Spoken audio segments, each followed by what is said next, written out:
It's the most dangerous hood in the city, man. This is the most hated hood. We done been from the goddamn trenches to the farms. Nobody visit Virginia like this. Look, look, look, look. Confederate flag over there.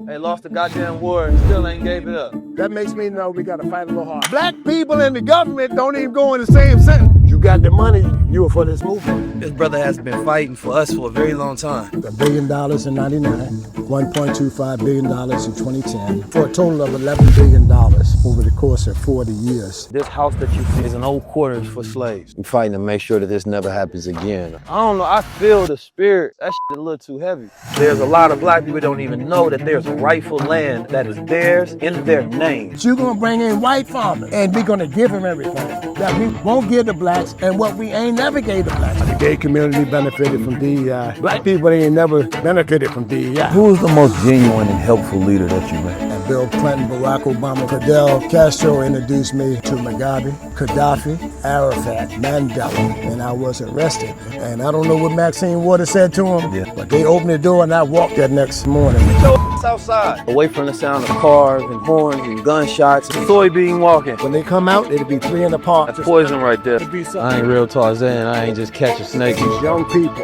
are looking up to you. Pig wig. But see, you know I'm Muslim, we don't like pig anyway. Black people, you ain't mad enough to come together? What the Sam hell is wrong with you is my question. Mm-hmm.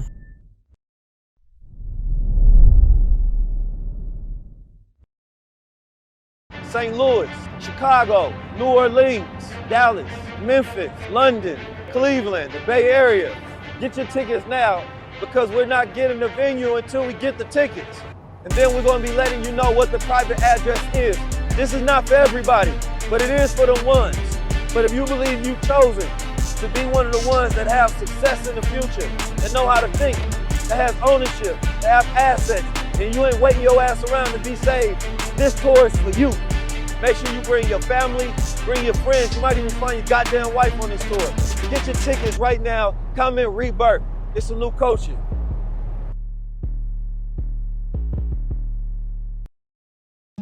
Peace, family. It's 19 Keys. Welcome to another high-level conversation. Today, it's a special episode because I want to take you on a journey. Something that I don't believe we get to see enough. What I like to call the invisible side of Black America. Those who have been here the whole entire time, right? That really is what allowed America to be able to flow and flourish in the first place. A forgotten generation that are the ones that grow and allow us to be able to eat food. Our great-grandparents understood the power of farming. They understood the power of land. Number one, because you need a place that you belong at. Right? A place that you can utilize to build family, to build community.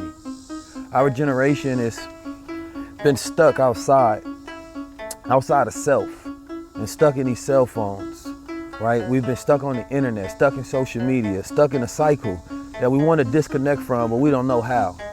And I'm gonna tell you now that the information age is not gonna give us the answer.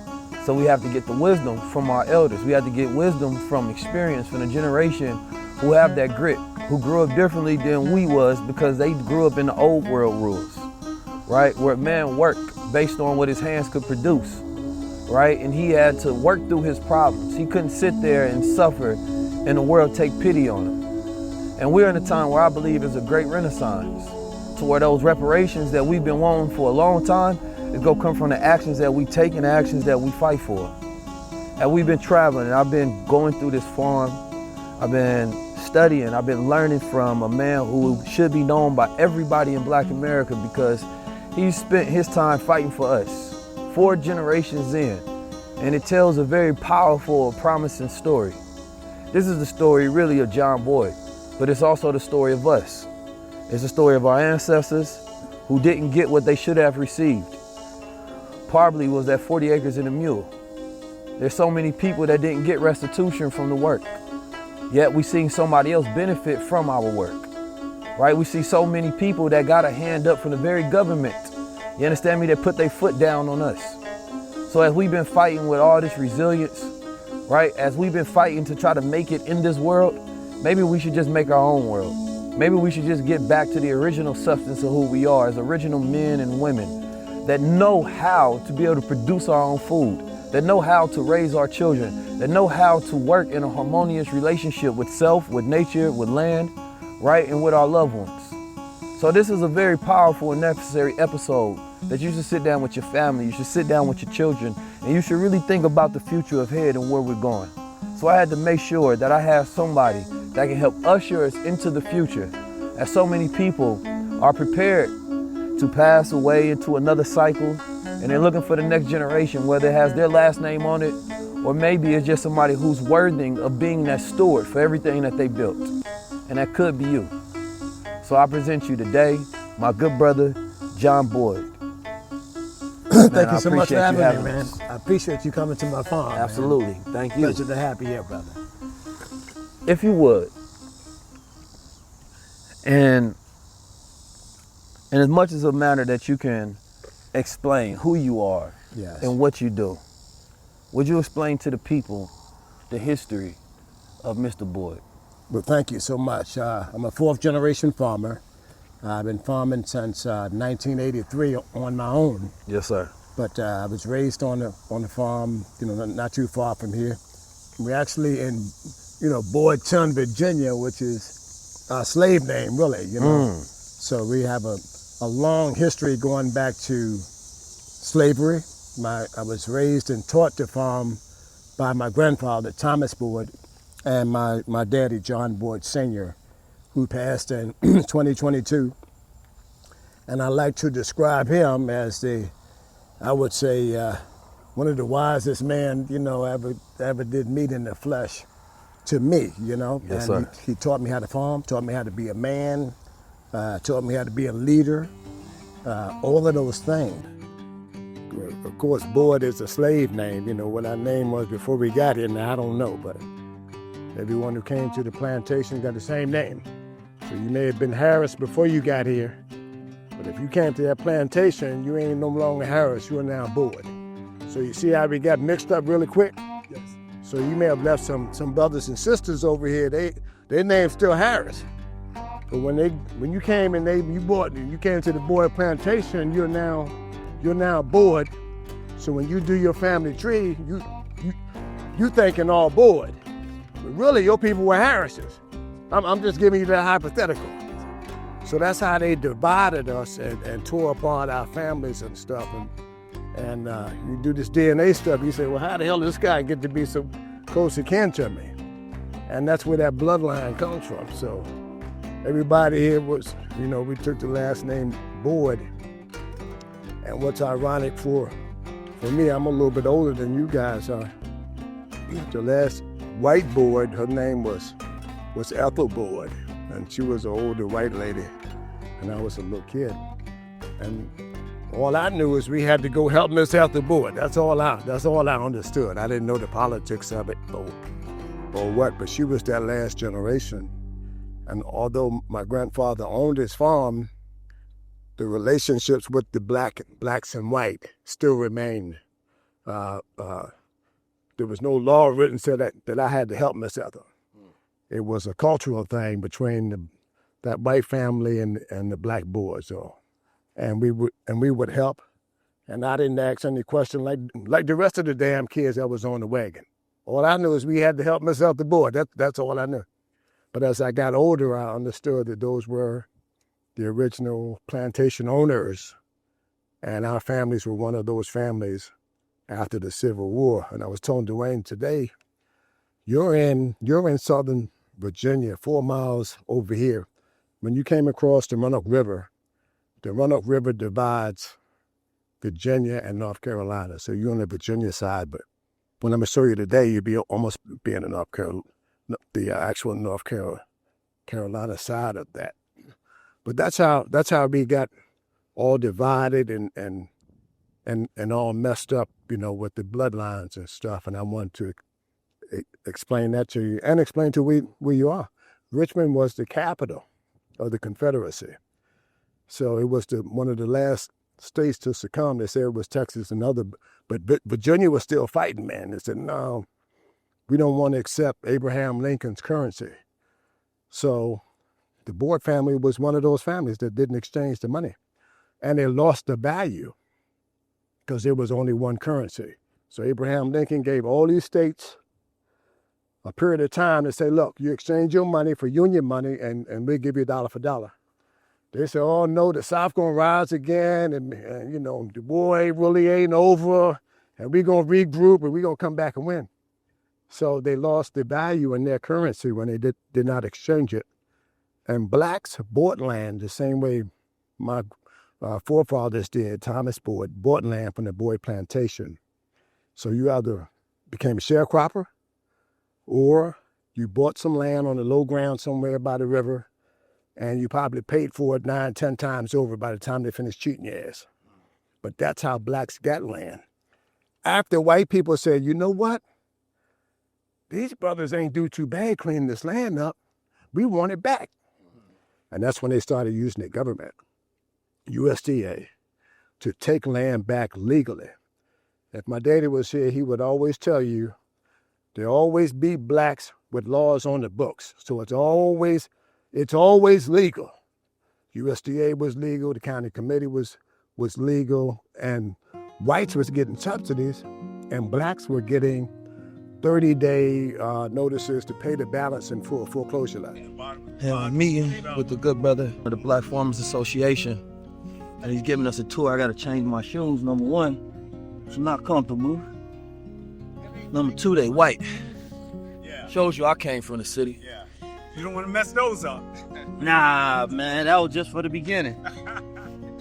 You don't have a future if you don't own any land. Where can you stay? And we talk about pushing a renaissance, but it ain't no renaissance without ownership. Ain't no nation building without ownership. And I believe we disconnected from our history of ownership and those who have the knowledge and experience. So much of black history is left as oral history, and we need to document it and get the wisdom from the elders. This brother has been fighting for us for a very long time. And by us, I'm talking about the landowners. I'm talking about the farmers. Everything that's going on with MAGA right now is trying to stop a lot of the black land ownership. And the next generation is just now getting curious and wanting to get into it. Looking for places where they can commune, right? Looking for spaces outside of the world where they can be their own. So it's time for us to be able to give us, number one, not only the history, the experience, the expertise, understanding the pitfalls, what are new business models. We need to expose all of that so that we can be prepared to set up that next generation for land ownership, and then understand how to protect it at the same time. Because that's one of the number one things. You can build something, but if you don't know how to protect what you build, then it ain't worth anything. Y'all ready? So I first started farming cotton, tobacco, and both of those commodities headed to buy out by the government, so we started raising them. When I first started farming, my parents both had public jobs like many black farmers did, and they were born and raised in Mecklenburg County as well. And my mother's side of the family were sharecroppers, Lee and Ruth Robinson. And believe it or not, we didn't even talk about this today, they sold bootleg whiskey to raise their 10 kids. Yeah. So I learned how to add and subtract and multiply from Grandma Ruth. Yeah. And I got to see what shucking and driving looked like from Grandma Ruth's front porch. And I got to see dignified, straight up black men, deacons in the church from Granddaddy Thomas and my dad. Yeah. And I used both of those upbringings to really challenge the government on how they were mistreating black farmers, like myself. The first farm I bought was from Russell Sally. He was another black farmer in Mecklenburg County, Virginia, not too far from where we are. And I wanted to farm, and I asked him, his farm was for sale. He really didn't know that the government had already foreclosed on him. So he never really told me that, and I don't think he understood that. He was already done by the time I got introduced to Russell Sally. The government had already done what they were getting ready to try to do to me. And I asked him, where did he get money from? Where could I borrow the money from to purchase this farm from him? And he said, under the Carter administration, former President Jimmy Carter, that they were lending money to black farmers. under a special program. He said, but good luck with them folks. They don't like black people. Now, you spoke in the introduction about your elders and listening to them and having guidance. My daddy told me that black and government don't belong in the same sentence, and to stay away from the government. Yeah. So I broke the first rule of thumb that my dad was teaching me was to not tie your land up with the government, stay away from the government, and you know, it doesn't work. Long story short, I got the loan a year later, and this guy hated black people. His name was James Garnett, and he was the lender in this particular county that was supposed to be lending money for farm loans. And white farmers in this community got money with ease. They got subsidies with ease. They got loans with ease. And we didn't talk about this today. During one of the exchanges, and farmers need farm operating loans every year to run an operation like this, every year to plant and harvest on time. So you're in there, you're applying for a loan. USDA is the lender of last resort. If you can't get it from there, you probably won't get it. The banks already told you no. And we trying to get this loan from this particular county person who's responsible for making loans in the county. And he didn't like black people. He said he didn't like black people. He said he thought they were lazy and looked for a paycheck on Friday. That's what he told the person who investigated him years later. They said, did you throw John Boyd's application in the trash can? What do you think he said? Yes. Yes. But you know, it doesn't stop me from learning how to make loans. Well, did you spat on Mr. Boyd? What do you think he said? Yes. He said, yes.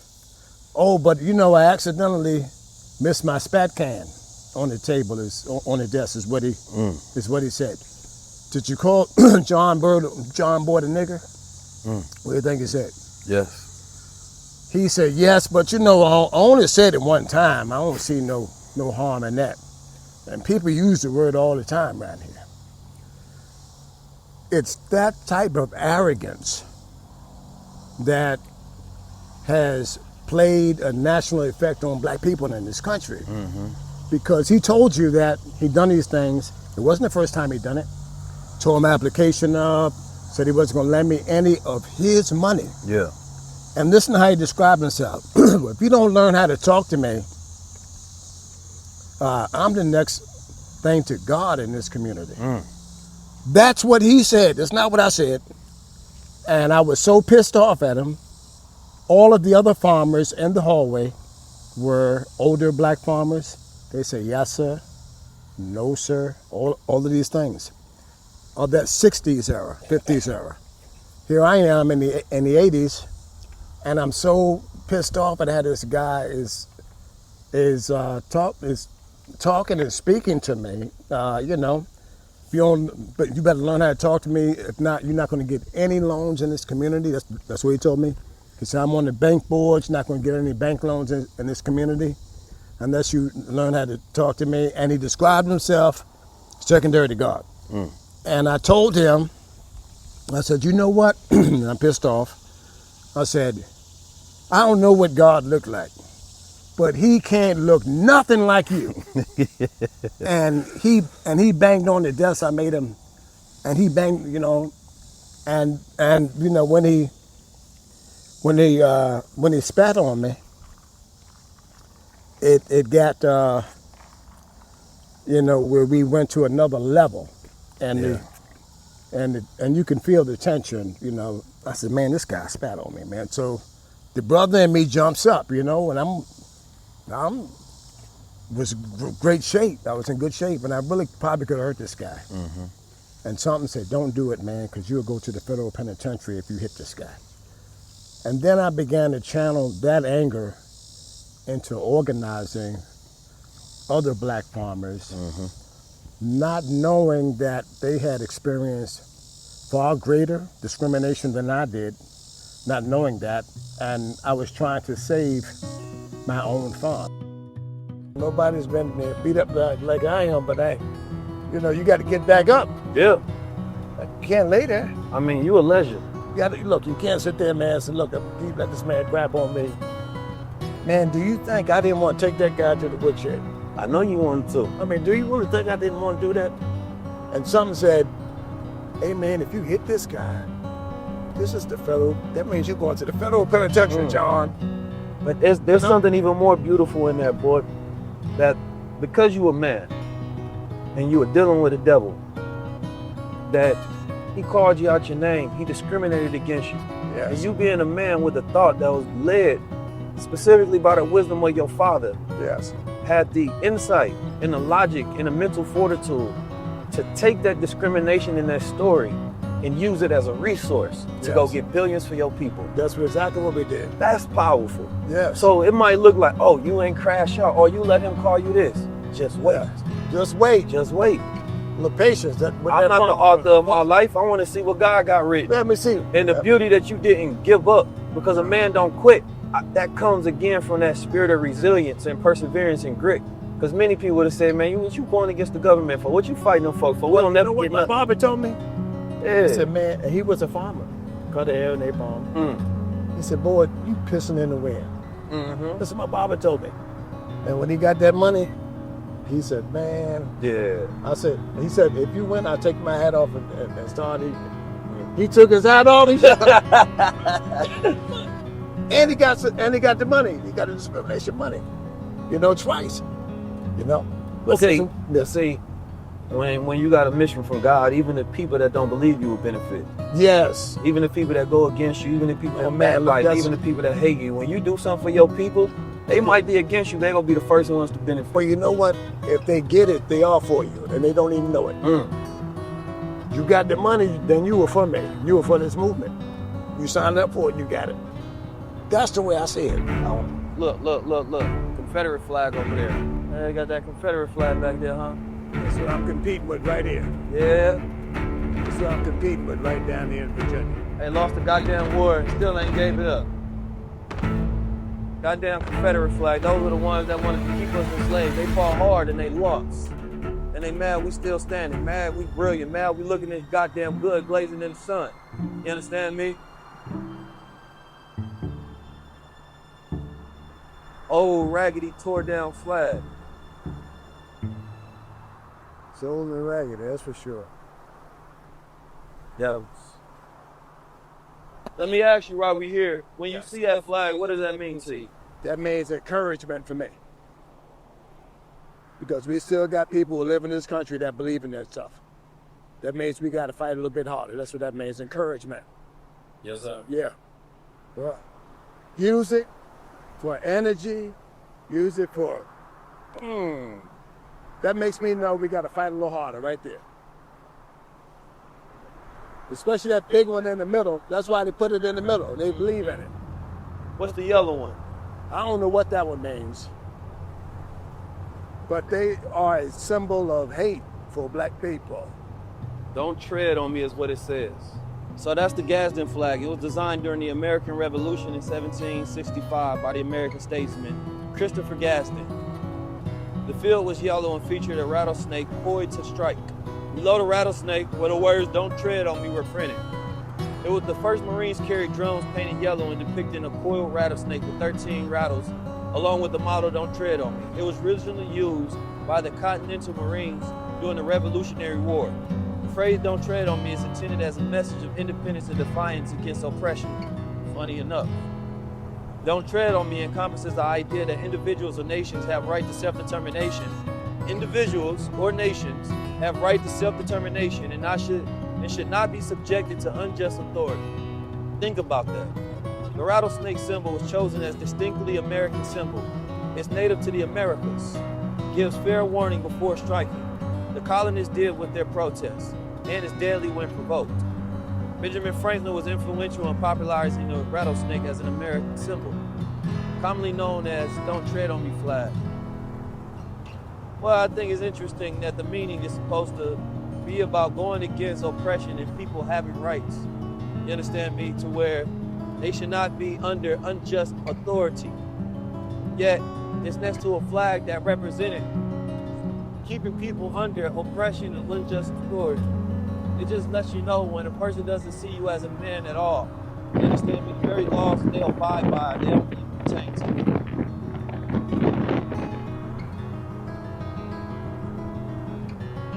This guy would only see black farmers on Wednesday, one day of the week.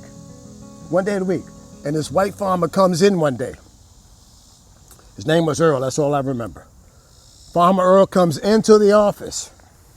While I'm having my exchange with him, his whole dialect and demeanor changes. Oh, hey, Earl, how you doing, man?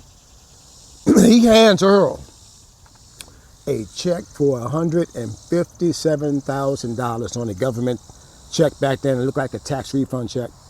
And he passed the check to Farmer Earl. And I'm looking. Now, during this tenure, I went from 20,000 all the way down to 5. I want people to see what this discrimination is that America said doesn't exist anymore, people. They said that there ain't no discrimination. This stuff ain't never happened out here. Gave him a check for $157,000, right? Farmer Earl is on his way out the door. He's told me no to 20. He's told me no to 15. He told me no to 10. And by the time Farmer Earl is in there, I'm down to 5, begging him for $5,000 loan to plant my tobacco crop. Farmer Earl walks out the door with the check. They're gonna have steak at the local steakhouse. Oh yeah, they're gonna he and his wife going out, they're gonna have dinner, right? And he says, oh, hey, Earl, I need you to come back in here next week sometime. Now you hear? Because I just used last year's numbers now to figure up your loan. So here Farmer Earl had not completed a federal application. He's walking out the door with $157,000, and I'm on the verge of losing my farm, and I'm begging this guy. This guy is the buffer between me and him losing my whole operation. And because he doesn't like the color of my skin, that's what we were faced with. So every time I see one of these programs about doing away with DEI, doing away with anything black, oh, what discrimination, I see that man's face and I turn that and channel it into, to positive actions, When we first started the National Black Farmers Association in 1984, there was guys upstairs in my house who debated the name. They said, hey man, we need to call ourselves Minority Farmers Association, Just Farmers. I said, look man, the man was spitting on me and calling me a nigger because I'm black. He wasn't spitting on me because I was minority. He wasn't spitting on me because I was DEI, associate disadvantage, or farmers of color.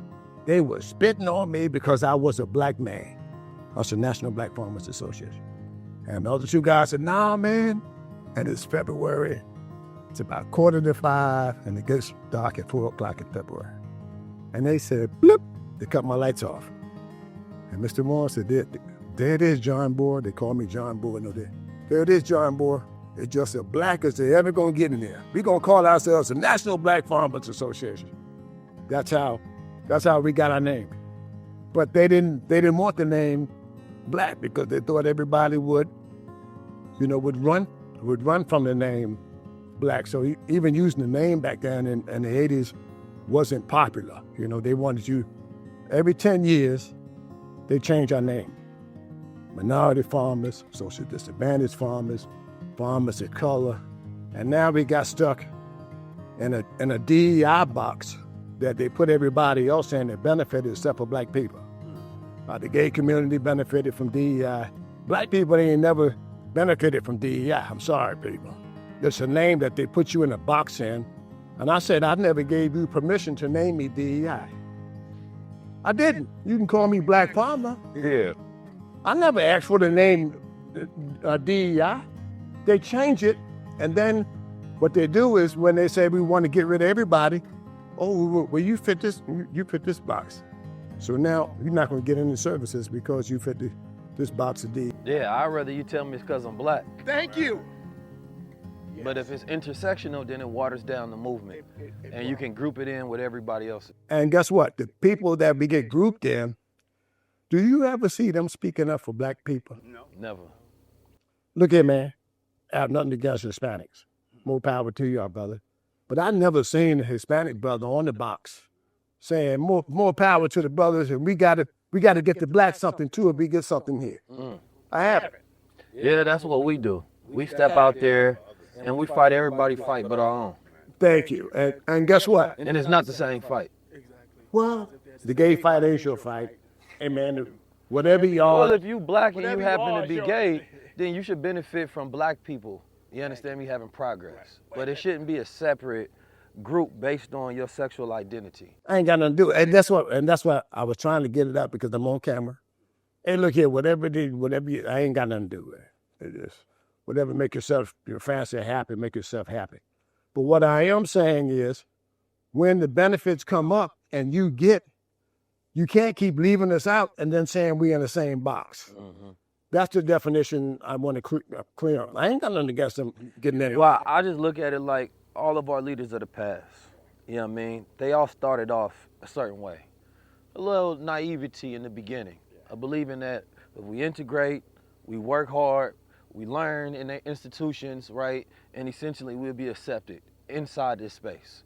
And then towards the end of their life, they realized that naivety had burnt out. And then they became more separatist and focused on sovereignty. You understand me? And that goes for each one, from Martin Luther King to W.E.B. Du Bois.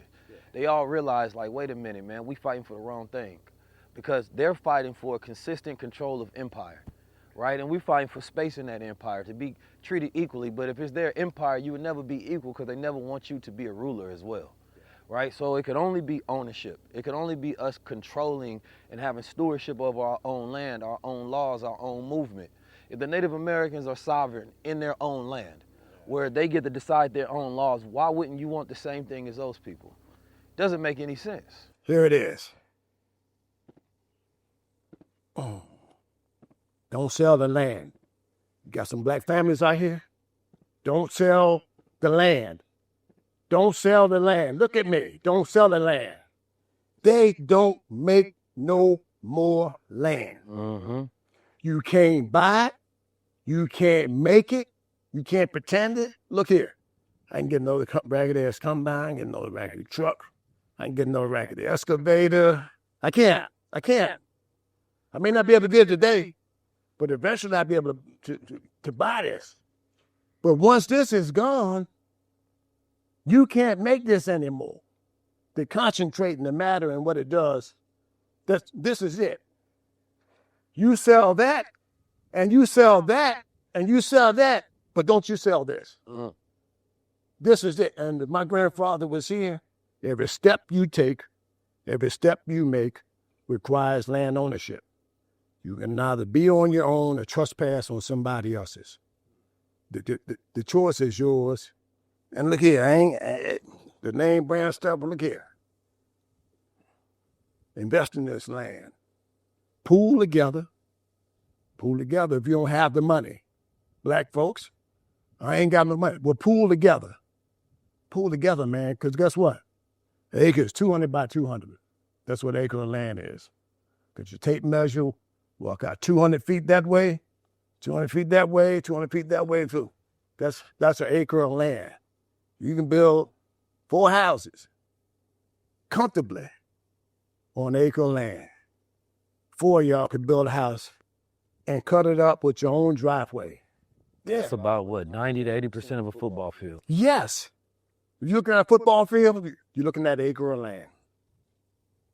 That's it. Now, that white man will come here right down. And he said, well, John, it ain't worth much here. Mm-hmm. And my grandfather would say, well, it ain't worth much. Get back in your wagon and leave, or get back in your car and leave. Mm. Because they're there because it's worth something. Mm. And we started filing lawsuits in the 80s. I started protesting in the 80s, organizing farmers in the 80s, the old way, we didn't even have cell phones, man. If a black man had a cell phone in the 80s, one of them big bag phones, he was a rich man. Mm-hmm. So we in the landline, phone book, calling farmers, be in Washington, December 12th, and we had a breakthrough in 96. So from 1983 to 95, 96, basically, we're just out here. Nobody would, there was no such thing as a podcast. Mm-hmm. we had to rely totally on white media, Associated Press, Reuters, local news channels, and nobody would touch the issue because it was the federal government. 1996, I went to Washington and I tied my mule to the White House gate, and my life changed. And I tied my mule to the gate at the protest, not for the mule to break in, as the headline said, some black farmers trying to break into the White House. I wanted to tie my shoe. I had some wingtip boots, and I tied the mule to the gate so I could tie my shoe. And the mule bust open the gate, and it went from nothing to headline news for, I would say, for about 15 years. So I peaked out in the 90s and 2005, 6, 7, and I kept protesting, and I kept lobbying Congress, and I kept suing. And I use this for anybody who's an advocate as a triangular effect. You need all branches of the government to win. You need people out there pushing, then you need the courts, and then you need Congress to act. And I used all three of those things to get $1 billion in '99, $1.25 billion in 2010, $2.2 billion in 2024. And I'm not a racist person, and I helped Hispanic farmers. I helped on that settlement. I helped on women's farmers' case. I helped on a Native American farmers' case, 2 Native American farmers' case, for a total of $11 billion over the course of 40 years. And just like you said, many black Americans don't even know my name, and I live in some country town called Boydton, Virginia, that many of the local people don't even know my history here because they won't bother to look it up because they think about the old John Boyd, who was having a great time. Yeah. And I can see that, but every now and then, thank you for what you do. God picks different people and different periods of time period to say, you know what, you need to be a voice for your people, you need to lead your people, and it's that time. And so I want to thank you for stepping up. Thank you. Grabbing that torch and saying, you know what, man, I'm going to use this thing right here to reach a population of people that someone like me can't reach. So thank you for what you do. And I'll tell you right now, you're going to have some heavy days ahead. You're going to have some hard days ahead and some dark days ahead. But don't give up. Don't worry about what people say. Because guess what? If they're talking about you, you're doing something. The minute they stop talking about you, you ain't doing nothing. Don't worry about what they say. Don't be afraid to run away from adversity. Because the person who's pushing it ain't worth you sitting there fighting them. Matter of fact, don't walk away from them, run away from them so you can continue to do what you do. So I want to say that to you. And those things all together that I described made up who John Boyd was, I had a good daddy, I had a good mother, I had a good grandfather, I had a good great-grandfather, and I had some bootleg grandparents that without all of those things together, it made me who I am today. And, I'm proud to be who I am, proud to be from the farm. And for young people, man, don't turn your back and run away from the farm. That's where you came from. Any black person that's in this country, guess what?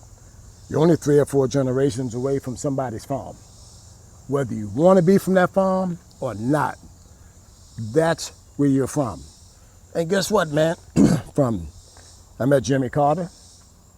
As a kid, man, the FFA student the teacher said, hey, boy, you want to go to Washington and tour the White House? I said, man, I would love to go. I said, I don't have no money. Black people ain't have no money back then. He said, well, if you can get consent from your parents to go, give you a stipend. I'm green. I said, what's a stipend? I said, we're going to pay you to go and give you some food. So here I am. Man, they gave me an FFA jacket and sitting there with the blue jacket on and everything, and I'm going to Washington with a busload of white kids. All my boys from basketball laughing at me. Boy, what the Sam hell are you doing in the FFA, man? You're going to start laughing. What are you doing in the FFA? Make myself to Washington, D.C. to tour the White House. And this black White House staffer comes out with an afro. He said, you, and you. Come with me. And I went with him, and there was little Jimmy Carter, President Carter, with a brown plaid jacket on. And I greeted him, and I said, my name is John Boyd. He said, do you farm, your family farm? I told him, yes. I said, my parents farm. I said, my grandparents farm. I said, my other grandparents are sharecroppers. He said, sharecroppers. And he told me his whole life story. And he didn't talk to the other white kids. He's talking to me about how his nanny was black, who helped raise him and told him the Southern ways, and he really got a feel for black people, you know? This same staffer, his name is Ben Johnson. The day I'm out here protesting with the mule and tied it on the White House gate, the staffer comes out, and he ain't had no more afro, man, so I didn't recognize him. He said, hey, man, he said, you remember me? And I said, nah, man, I'm pissed off, I'm mad, I'm losing my farm. I said, nah, man, I don't want to hear that mess you're talking about. He said, hey, man, I'm the guy I took you in to meet Jimmy Carter, man, when you was a kid. And I said, wow. So he staffed with Jimmy Carter, then he went to staff with President Bill Clinton. And I got the meeting with President Bill Clinton in the Oval Office through Ben Johnson. Be nice to your mentors because they can take you places you'll never get on your own. Be nice to your mentors. Be nice to your mentors. Ben Johnson brings me in to meet Bill Clinton. I have a FaceTime meeting with him, and Bill Clinton says, hey, I'm going to settle your complaint in federal court. I'm going to ask DOJ to do that. And that's how it happened. I met with George Bush, both George Bushes in the White House, Ronald Reagan in the White House, and me and Barack Obama became friends. Pretty good for a poor dirt farmer and a sharecropper. And I want to tell people, that's why you can't give up, man.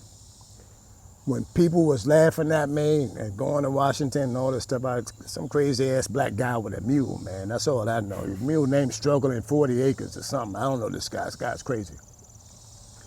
You need to be a little bit crazy to bring about systemic change, any kind of change. You have to be willing to do what other people aren't willing to do. Say, hey, you jumped in the back of that pickup truck. You came 25 miles. It's 25 miles, man, from my farm to that driveway and this driveway from the other farm. And you told your story in the back of the pickup truck, didn't you? Yes, sir. Do you think other people would be willing to do that? They would have sat in the back seat of my truck where they could hear. You gotta be willing to think out the box if you want to be a leader, and you have to be willing to do things differently. You wanna go ride with John? Yeah, might as well. Come on, we go ride with him. Yeah. Matter of fact, we might want to, you want to sit in the back?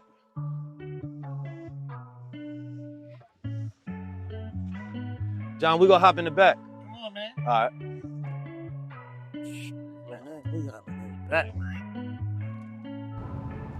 During the silent parade, what was beautiful is that they had a protest sign up saying that we own like 250,000 acres of land or something like that. And they, at the bottom, they had the value of what that land was. The protest had came in because I believe there was some murders that happened in East St. Louis or so. And so there was a protester saying that we still resilient, we still here. We really want y'all to get the hell out of our way and do what a governor is supposed to do and provide opportunities for its citizens. But they weren't begging for nothing, right? They showed up in nurses' uniforms, they showed up as soldiers, and they were saying that this is who we are. We shed the first blood, you understand me, in the war. All we need you all to do is to take care of your promises. Same thing happened in 1925. Had our own government bomb Black Wall Street, you understand me? We rebuilt Wall Street. And we don't talk about that part of the narrative. And in that parade, it was beautiful, right? We came dressed out in the same kind of way. Our protest used to just be about our resilience, who we are. We weren't asking for nothing, we weren't begging for nothing. And we had signs protesting to our own people, do for self, because ain't nobody gonna come save you. I'm bringing the spirit of that same type of activism, of that same type of march, of that same ownership over our future to us, because this is the Renaissance. The way we thought originally is the way we should have always been thinking, as original men and women, to save ourselves. It's 2025. Let's not bring a defeatist attitude, an excuse, a weak narrative in 2026. Let this be the last year that we complain, and let this be the year that we build our own. We deserve that, and we owe that to our ancestors. We owe that to ourselves. We owe that to the next generation. A lot of land was lost because there wasn't no trust and there was no will set up as well. So then if it's not an irrevocable trust, then it goes to the courts and then you got your family fighting over it. So as something that's setting up legacy, you have to set the terms of that structure. Because if they're not the ones that was wise enough to be able to own the land in the first place, what makes them worthy of being a steward of the land? So you have to set those terms and conditions for that family legacy to say that you must keep the land, you know what I mean, within the family. You must work it for a certain amount of time, unless there's some circumstances, right, that befall the family that forces them to sell. But I think we can't leave it up to the next generation because they're never going to know as much as the one previously before them. I said, man, these kids need to pick all this stuff I know because if I die tomorrow, I'm carrying a whole lot of shit with me to the cemetery, man. That can better your lives, man. I'm saying this in a very humble way, not in a boastful manner. I want to be very, very clear. Very humble way. Through life experience. Mm-hmm. That's who kicked my behind. Life kicked my behind. You know, my dad said, the black man and the government, John, don't belong in the same sentence. It ain't for you and to stay away from that. That's what my dad taught me, but I wanted this farm. So what did I do? I went to the government and I signed when my forefathers told me what? No, he said that. Black people and the government don't even go in the same sentence, John.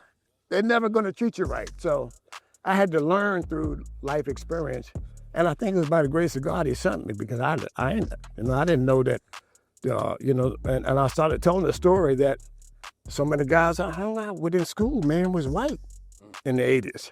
We played basketball together. We played football together. And most of the guys on my baseball team was white. We hung out. And then I left that and got introduced to the government that said what? We don't want nothing to do with black people. Matter of fact, you ain't even eligible up here. That's basically what they were doing to us. So I had some white guys who daddies were probably racist, who say, hey man, what's cool, boy? We can still hang out, man. You know, I say, hey, man, be good, babe, right? But when I grew up, and guess what? Some of them people now don't even talk to me now because of the position that I took in life. Anytime you become an advocate for your people, that you say, I want to help black people, guess what? My dad said 60% of the world is now against you. And remember that. You got to figure out a way to get some more support because 60%, as soon as you said, I want to help somebody look like this brother right here and me, he's dark-skinned, but I want to help you. 60%, whether we like it, but this world is already against you. So then now you got to learn how to use the other 40% to prolong your mission, man. I've done it differently. I met members of Congress outside in their car. I said, hey man, which way does Senator Kennedy come in? Hey boy, he comes in that door. People, the staffers will tell you. Been doing this for 30 years. He comes in that door and he comes in at this time. And I will wait for him to come in. So my name is John Boyd, founder and president of National Black Farmers, and I had a 30-second spiel. I need you to support the Black Farmers Bill, House Bill this, and Senate Bill that. And I caught people members coming in to work.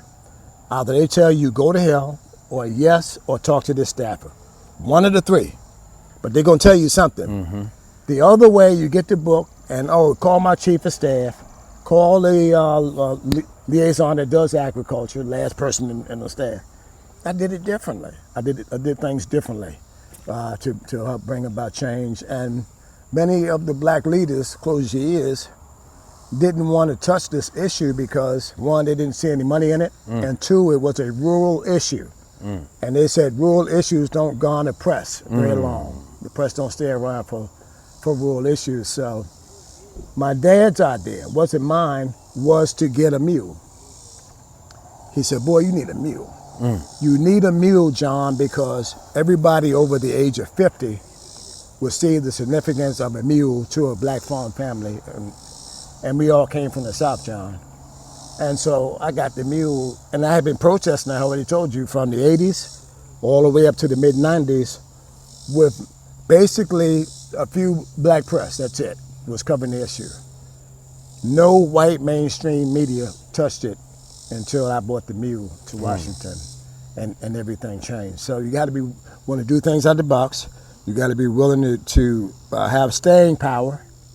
Staying power means showing up. You got to half the battle, people, is showing up. If you show up, you can say something.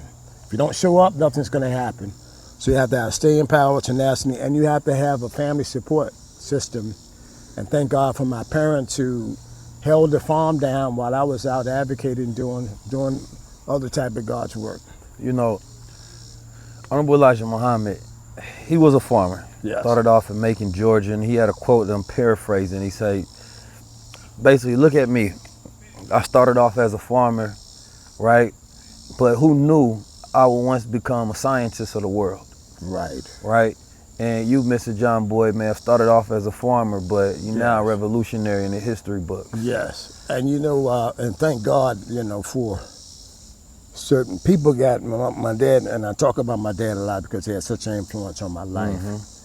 And I feel sorry for a black man that didn't have a daddy, that didn't have that father figure in their life that I did to teach me right from wrong. Don't do this, but do that, and stay out of this, and you know. And they taught me that the land knows no color. It doesn't discriminate against anybody. People do. A poor business is better than a good job because you can't fire me. And your PhD ain't transferable, but your land is. I can leave my poor raggedy farm to my children. And I said, someone has to like you. I like you. Fidel Castro, and I know this is going to be very controversial for a lot of people that watch this, did a lot to elevate my leadership around international leadership. Fidel Castro. You knew Fidel? Yes, we became friends. How so? Doing a food deal, trying to sell food from black farmers to Cuba. So I got an audience with Fidel Castro, and we became friends. Fidel Castro introduced me to Mugabe, president of Zimbabwe. Mugabe was a funny man. Yes, he was a hellraiser too. Gaddafi, Arafat, Mandela. I all had personal meetings with at the request of Fidel Castro. And one time I got back from Cuba, and I was arrested in Miami and interrogated about my passport not being stamped, but going to those regions of the world, and they didn't understand how I was going. I was flying from Havana, Cuba, on Fidel Castro's plane to those countries at his introduction. That's how I got all those audiences with those particular other international leaders around the country. Somebody has to like you.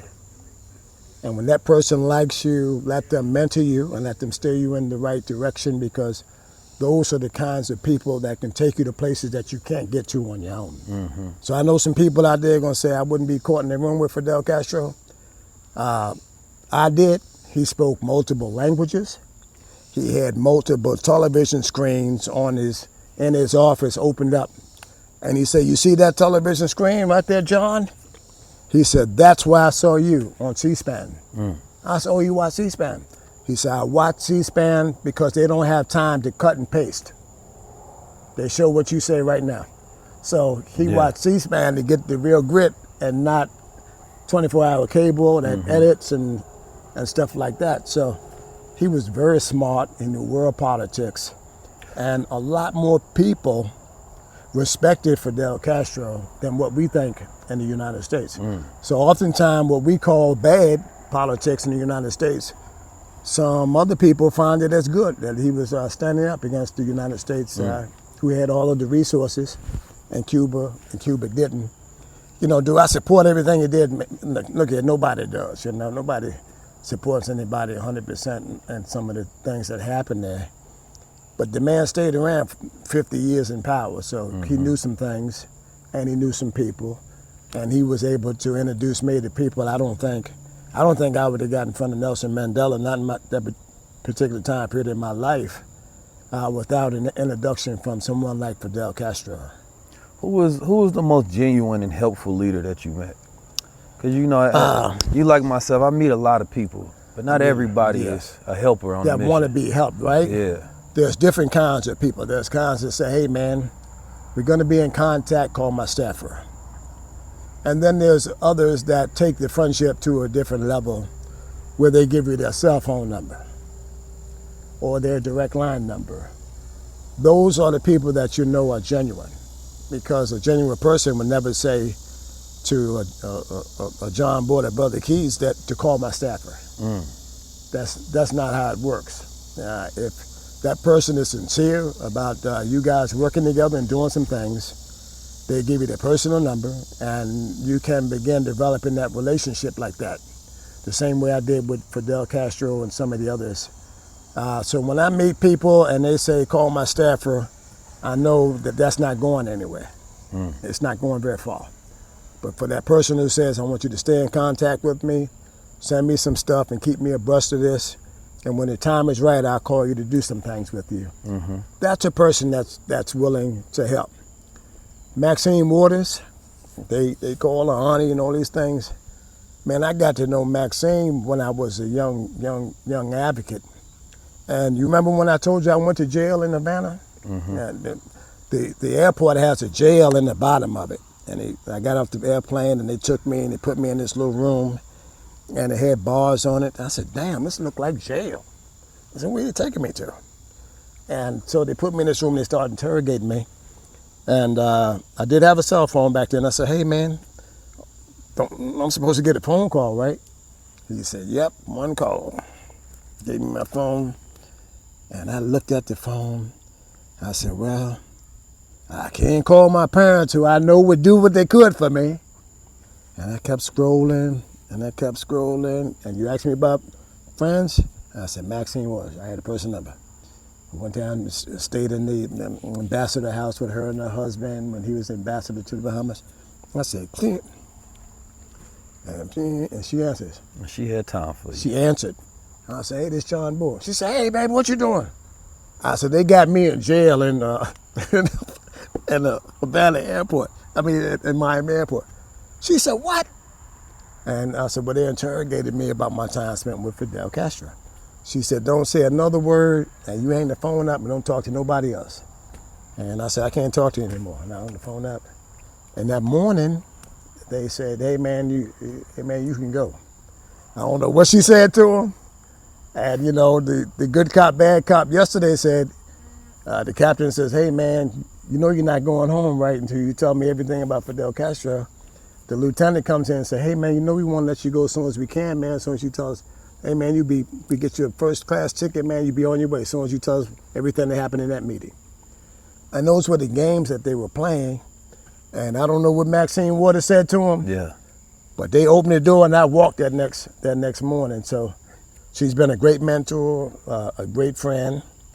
And I would say early on in my career, Jesse Jackson would give me a minute. He always gave me a minute at every one of his rallies. He didn't have to, but he always made sure I had some sort of platform to speak about the issues that faced our membership. So he was pretty good to me. Yeah. I could really use some Superman right now. Random thoughts.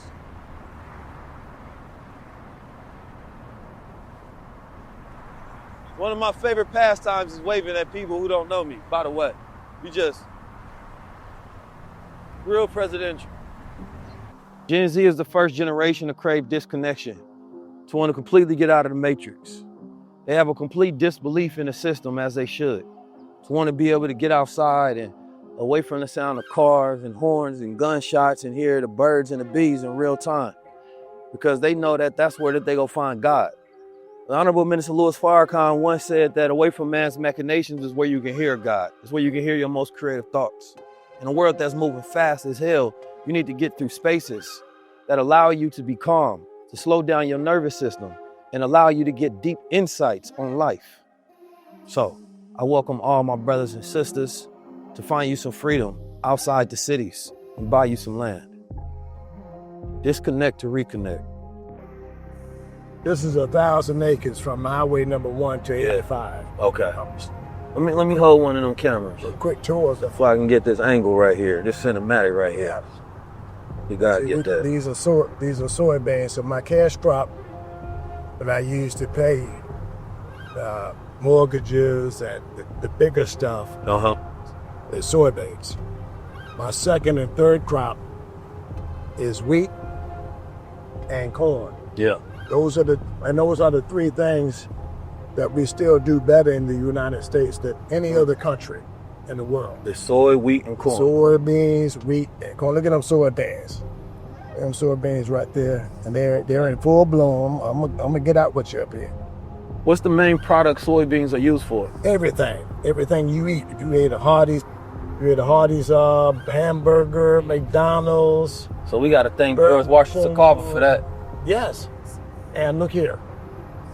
It's in everything. Oil, soybeans is in everything, and then your corn is just about in everything you eat. Corn syrup, all this stuff. Yeah.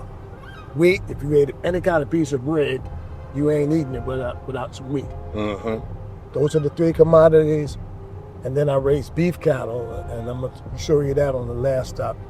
But this is my row crop commodity farm here that you see here.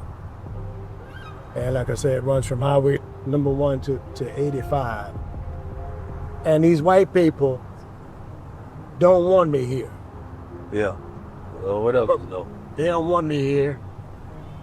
And, they want board out. Is there any sabotage that goes on the land? Yes, I've had. What type of sabotage happens? Nigger go home on the dumpsters, sabotaging equipment. You see, and I started telling this when white people buy land. Yeah. The first thing they do is they get a bulldozer and they go from corner to corner. And they run a woven wire fence all the way around that property. Yeah. And they put a gate up and a chain and lock and says no trespassing and don't come here no more. And that's a message to our people. Mm-hmm. You got a cemetery where daddy buried at on the family farm that you now can't get to. He doesn't have to let you in there. He doesn't, because you sold on the farm. That included on that farm the family cemetery. Now you can go to court and ask some kind of let you in. That man don't have to open that gate and let you in. So you sell your history, you sell your family memories, and you sell your name, because the name was attached to the farm. That's what I'm saying. Don't sell it because and he'll never sell it back to you. Yeah. And if I sound emotional, it's because I am. Yeah. Because by the time I get the call from my people, you want to know what kind of shake we in? Hey man, I got a foreclosure, and man, they're gonna sell me out next Tuesday, right? And y'all pay the note off on it.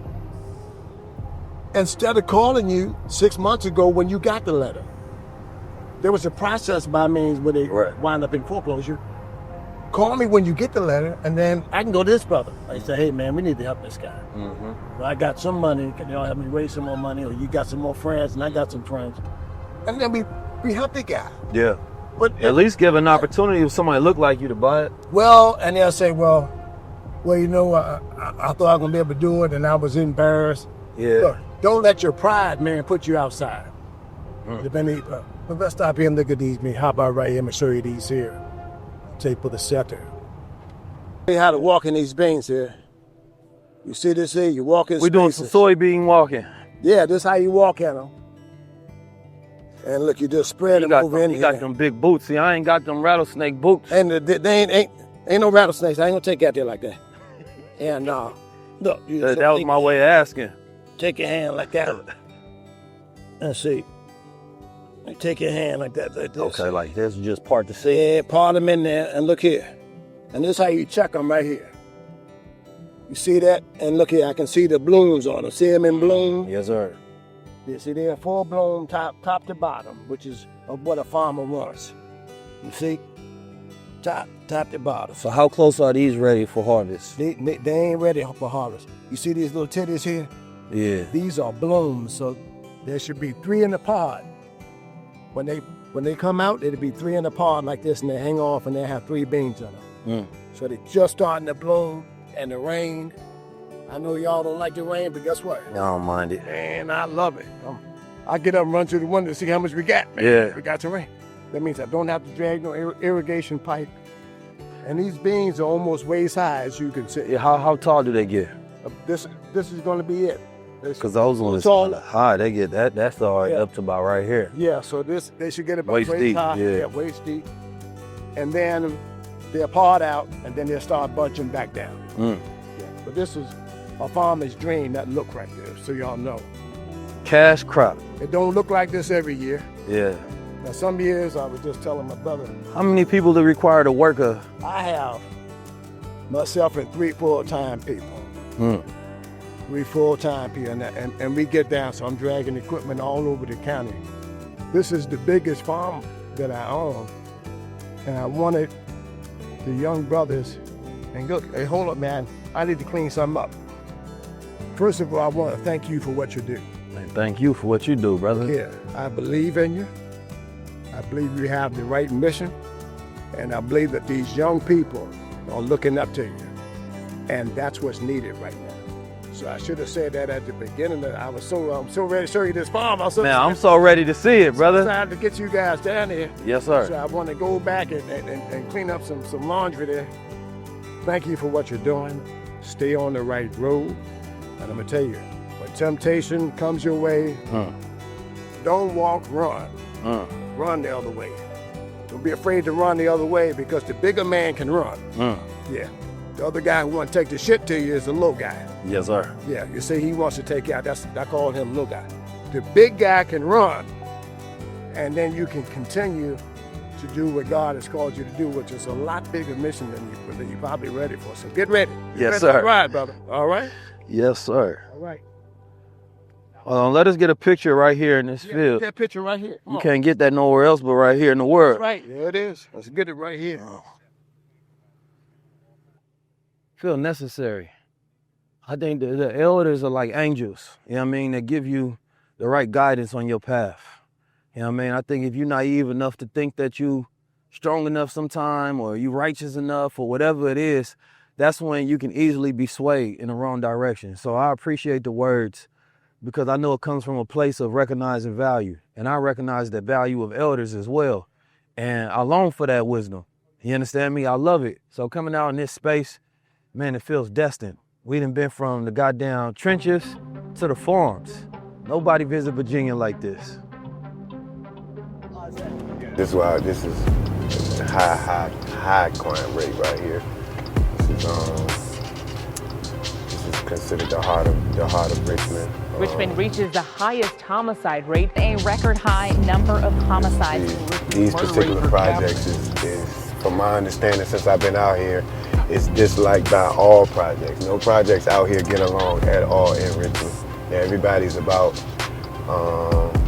probably a mile apart. And you're looking at about probably 8 to 9 different projects in this area. So once we turn this corner, we're gonna go in there. I'm gonna let y'all call it however y'all wanna do it. I'm gonna let y'all decide. We do got security trailing us, armed security, so he's behind Ray. So you wanna get out, get some B-roll, we can. As you can see, a guy walking around right here with a whole extended clip hanging out his pocket. Oh yeah, this is definitely a wild little neighborhood. Yeah, this one of the ones right here. Yeah, this is This the got one. the switches out in his pocket. Yeah, this is, I'm gonna tell you now, this is the one. This is, since I've been here, this is probably about my 3rd time coming out here. Yeah. But like they said, this is the heart of Richmond, Little Harlem. It's a recreation center that we probably can get some B-roll in front of. I don't recommend going in front of the store, but if y'all would like to get out and go in front of the store, we do got somebody behind us if you want to though. But I'll definitely. Okay. What kind of gangs they got out here? Bloods, Crips. Most of them will be, now it's gonna be age related based on your, you know how it goes, based on your age and cliques and where you're from. Yeah, but heavy on Bloods and Crips. Out here, they don't really bang a lot. They don't. This neighborhood is this neighborhood. They don't really be clicking with it. Yeah. Back in the day, this was notorious for black-owned businesses. Notorious. for black-owned businesses. So I think this was pretty dope. That's why I wanted to make sure I brought you around here. No, I think just that I was just looking at where all the Harlems existed. Correct. You know what I mean? And Overtown in Miami and Jacksonville, Florida. Correct. You feel me? Of course, there was that in Harlem. And then we look at it out here, and now all of those neighborhoods are goddamn destroyed. Destroyed. But it ain't also, I'm sure that there's no education for the most part that most people even know the history like that. A history like that, right? And if they did, it'd give you something to kind of re-spark. You feel me? But without it, all you kind of stuck is with your reality. Yeah. Where all the black businesses at though? Exactly. So now that the projects is up now, this ain't, I'm pretty sure this ain't how it looked back in the day. Yeah. They built these projects, you know. Well, yeah, that's what cut off a lot of, when they start putting highways through them and building up the projects, it stopped a lot of the There you go. killed a lot of the jobs, killed a lot of the industry, then created the ghettos. There you go. So it's always that funny thing when you kind of think about like what happened. The government happened. It happened. It was never like we just had this natural progression of savagery and we just failed in business. It was like, no, it was a systematic redlining process that happened throughout America that destroyed our Renaissance era. Yep. That's the fucked up part about it. Yeah, this was enriched with black history, black entrepreneur, black business. It'd be okay to accept it if it was just us naturally failing, but it wasn't that. It wasn't that. It was them killing the movement. You got plenty of youth out here, as you can see. Yeah, Plenty they of black. outside. Yeah, they outside. They outside. It's funny because you don't even normally get to see a young bro over there on the monkey on the bars, monkey young bars. brothers outside riding the bikes. Yeah. This not, I mean, it's funny. It's a rarity even just to see black neighborhood presence, like activity outside nowadays. Yeah. You feel me? I feel like most neighborhoods like this so dangerous, nobody outside. Yeah, we sit everybody out inside on the phone, getting the news about how dangerous it is outside. I said we sit out here another 5 and 10 minutes, you'll definitely get some activity. Yeah, I with bet. some black people. Yeah, I bet everybody want to know what's going on now. Right, you'll start seeing more cars ride around with the tinted windows coming through. Yeah. That's how it go. Anytime we see some more black people, man, we figuring something wrong. Yeah. Let some white folks stand out here. Yeah, it man. would have been something. Yeah. Leave them folks alone. Yeah, leave them alone. They about to put up a Starbucks. You want to check out the store? You want to check out the inside? Yeah, why not? All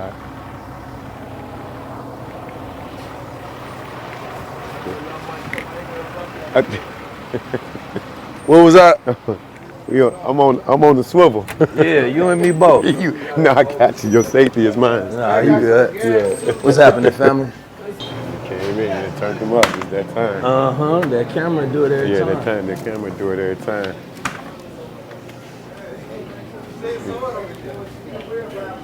It's just a natural reaction. Yeah, nah, you good. It's natural love when you here. We the real rappers, man. I don't rap. I mean, we the real rappers, man. Where we at right now? We're hanging the scene. We're talking about John, man. You can tell me about this hood. It's the most dangerous hood in the city, man. The most hated hood. This is the most hated hood. Why y'all think it's like that though? Look, young niggas, shit going on in the city, man. A lot of young niggas out here. The most hated hood out here, man. A lot of young niggas out here doing dangerous shit. What's happening, fam? I'm not a rapper, man. I'm a teacher, man. Yeah, I teach black people around America. Yes, sir. How you doing, man? 19 Keys. Nice to meet you, brother. Yes, sir. Nah, I'm from the nation, though. But those my brothers, though. Israelites, Moors, Hebrews, all of them. You understand me? 19_Keys.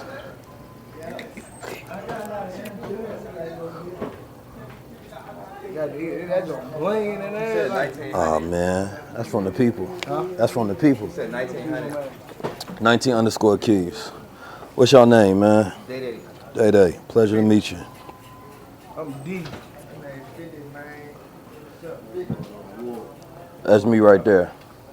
I bet you can follow that jump. What's up, hood? I just did.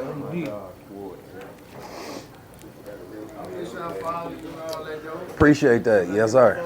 You be blessed. Yes, sir. Yes, sir. If it's going to be somewhere in Richmond to come to, it's going to have to be out here. Okay, yeah, it's a real For sure. bullshit. Y'all can't be safe, man. Likewise. Appreciate y'all, man. All the stereotyping people do, you come in and you get love. Yeah. I ain't used to nobody talking with no sense. You got a camera, you're not a rapper. You got to figure this thing out. Yeah, you know what I mean? go. Before you can even make a decision. There you go. There you go. But that's what it's supposed to be, though. But I'm I just think glad most we- young black men want to see a different example of something. So, right. You feel me? Like somebody that you see, not somebody to hate on, but that's somebody that's there for you. Yeah, for sure. You feel me? I only exist to build up other black men, to build our image up, to build our culture up, to build our music up. You feel me? And so even being able to come to spaces like this and touch the ground, then they get exposed and being like, damn, I didn't even know this existed. Yeah. You feel me? Yeah. That's beautiful That's because dope. for the most part, ain't nobody coming. Yeah. Most of them, they used to you coming up in here, clout chasing, you coming in the store. I just want to let you see the surroundings. Yeah. But I like the response because it's not Yeah. normally like that, I'm telling you. Yeah. It's normally worse. Yeah. Yeah. I so, could imagine. Yeah, but I Could imagine. Energy is everything though. 100%. Energy. You know, the one thing about these symbols on this hat, man, it resonates with us on a different level. It's in our DNA. Gotcha. It's in our DNA to respect it, but it's also in our DNA to be in harmony with it. Because it poses more questions than answers. You know what I mean? And anytime like that, you get us thinking. And so we want to know, like, what is this I'm feeling? What is this I'm thinking? Because it's not my normal response to a black man. Nah, for sure, man. That's all, man. That's Most of dope, the time, man. our people we don't receive love from each other. Yeah, right. You feel me? To be honest, I think we burnt out from trying to kill each other, and we understand that the problem is way bigger than ourselves. Well, and yeah. we ain't gonna be able to outfight the robots and the AI and every other thing that the system of these devils got in place. Yeah. And they got plans for us. That's They for sure. definitely got plans. That's why I be out here with the youth, man. That's some boots on the ground. Yes, sir. I ain't what you call. Y'all got me in front of this camera. I be nervous, but you see me in action. Yes, sir. I'm Nah, boots you on the got it. ground, man. You got it. Right, I be telling you how you talking, how you smooth and comfortable Yes, in sir. your skin. That's how I am in the field. You gotta be, man. Yeah, for sure. This really remind me of St. Louis, but Yeah. similar to like Acorns in Oakland. though. Okay. Yeah. Yeah. My brother Cash Out Keys did a documentary, Hood to Hood. I Okay. believe he came to Virginia Yeah, as Cash well. Out Keys. Okay, yeah. That's my bro. Extra concealed. So that's my dog. And the crazy thing about it, because me and JoJo was talking about it yesterday, this is his biggest rivalry though. So for him to come out here with y'all and be able to do this, he put his life on the line just to come out here because he said this is about business, this is about purpose. Man, that's love. You know when the dudes in the store asked us where we was from? They would have went down. Yeah. They would have went down. I think that's why you walked out. Yeah. And you do, like you said, Keith, you do have scouts out here. Yeah. They have them out here. They do shifts. So they, Yeah. you know, they run their thing. You know how they do, but I figure. they don't come outside of this. Like this is, Yeah. one way in, one way in. And as you see, they got people on area interest on. No, they on point, on Yeah. high alert. Yeah, they on high alert. Yeah, so. Atlanta like this shit. I mean, they in the I stores. don't know, Atlanta, you ain't seeing them with it on the lap or in the pocket. I think it's more so you used to, you go to certain places and you see somebody dressed a certain way, moving around with an open carry. You know what I'm saying? It doesn't register that it's legal to open carry in the hood or the streets. But when everybody got a gun, man, Yeah, it's kind of crazy. it's a different type of energy. In California, you can't do that, so. Right, that's why I say it's Yeah. still funny to us. in Yeah, you gotta Chicago conceal and all of that. LA, we ain't seeing, man. Yeah, you what? ain't doing. Yeah. So it's like to see that shit, you gonna remember the places you've been in. Right. Like I Miami, told them. motherfuckers trying to ride around with bazookas in the Nah, car. we was in Little Haiti. We did this in Little Haiti when we was doing something for a real estate project. They took us all throughout. They was definitely strapped up. Outside, all the Zoe was outside. That's why I was saying, I ain't gonna lie to you. That's another place that was one of the baby The harbors. nerves taking them out there. I ain't gonna lie to you, because the last time, that's a war zone. It's a real war zone. Yeah. And it's sad because it's us. It's us. That's it. Genocide Yeah. right Yeah. Man, that's exactly That's the what it shit I is. hate, man. I That's hate that exactly shit. what it is. That's why I got a lot of respect for what they attempting to do in Chicago right Yeah, now. we need that shit. And, We've been pushing that shit for Man, 60 years, 70 years. we gotta we've been push it pushing to a the beat. boiling point now where it's Yeah. like we done went to a point of no return. And the sad part about it is like, you gotta keep in mind, like, even though the government made us gangs and organized crimes, we was brotherhood, so it wasn't nothing but the same as with Panthers. That's why it was chapters everywhere. But at the same time, once the government criminalized everything, that's what messed it up for us. And we forgot who the enemy was. Yeah. If we started every organization to protect ourselves against them, then when we forgot who the enemy was and they planted them seeds against each other, we used that same organization against each other. Right. Ain't no black man was organizing militantly so that we can fight other black men. Hell no. That's what the fuck we doing today. At a rapid rate. And that's why you really got to give them something else to aspire to. The one thing I can say is powerful about that camera and this new generation is they getting exposed to things that they care about more than the streets. Yeah. Most of these farmers, these white farmers, they was given land patents early, which are unrevocable rights to land. You know what I'm saying? They was given stipends from the banks, loans. They created the middle class. You know what I mean? They was given every opportunity, and they still not great. We've been through every resistance, and we have infinite resilience. That's why it's like, all you gotta really do is remind black people who we are. I think that's all we ever need to do. If I remind you who we are, we start acting like it. You know what I'm saying? I was watching this show. It's called, what's the show, man? Watchmen. And it was a black man that was, he was representation of a god. He was a black god. And he wanted to live a regular life with his wife. And he said in order to do that, basically he got to go into a human form. But he said, when I do that, I'm gonna start forgetting things. You know what I mean? And this was white scientists that was helping him go through this process. But he was basically saying that if you forget you have the power, you understand me, then you forget to use the power. And the only time he most likely would use the power, it was just like a life and death situation, like a super high stressed environment. Then you would probably do it just off reflex. And I feel like that's how we are as black Americans. We forget our own power, we forget who we are, so therefore we forget what we can do. You forget what you came from, so you forgot what you went through. You know what I mean? And so that's why that reminder is important, and they need to put every single label on you besides the rightful one that you're supposed to have. You know what I mean? So, I don't see young niggas, man. I see young gods. They just lost and don't know themselves yet. I know my great-grandfather, he put together he was involved in a real estate group early in the early 1900s. Oh. So he actually helped funded the case that ended racial discrimination and racist covenants against real estate in America. So my great aunt Margaret, she was a part of the case where Thurgood Marshall went to the Supreme Court. Like that's something and they won. It's the man. You know what I mean? So that's how he met my grandma selling a house. You know what I'm saying? So, real estate and I think there's a lot of stories in black America that we just forget. Right? And this is why we have the wrong narrative. We kind of overgloss our past like it was slavery and trauma. Yeah. And there's really so much greatness and triumph and businessmen and entrepreneurs and resilience and warrior. So it's like, if that's not the story you got in your head, then you got the colonizers, you got the oppressors narrative in your head. That's how they want you to feel about yourself. Well, first of all, if you made the cut, yeah, that's what I call it, and your family survived, they weren't just farmers, they were brilliant farmers. Yeah.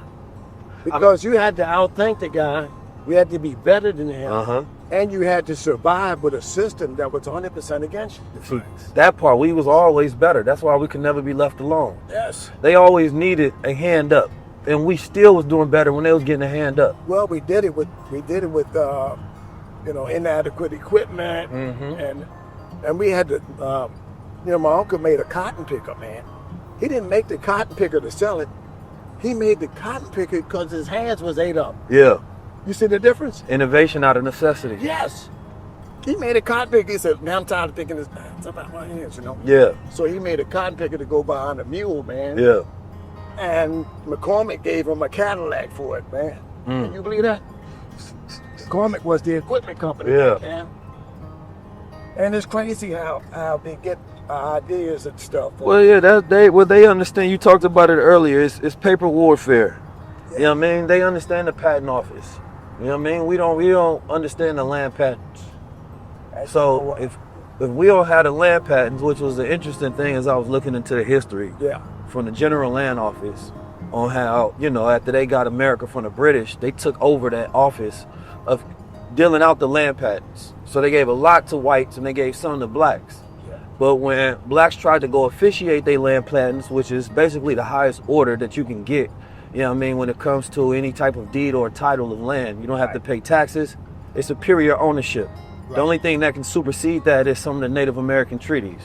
Because written into their law, they said basically that we don't get our powers over the land and give it to the Native Americans, we get it from them.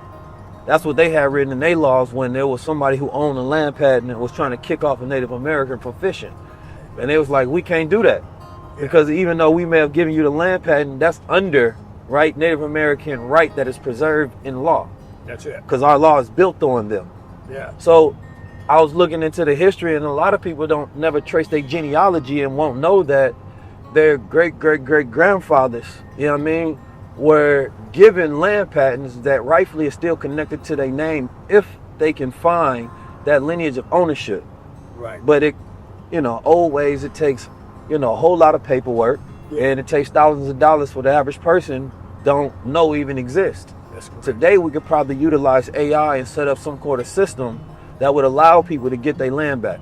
Yeah, that's it. And so that's an interesting idea within itself, that there's a lot of black people don't even know that there's a rightful land that is theirs in their name.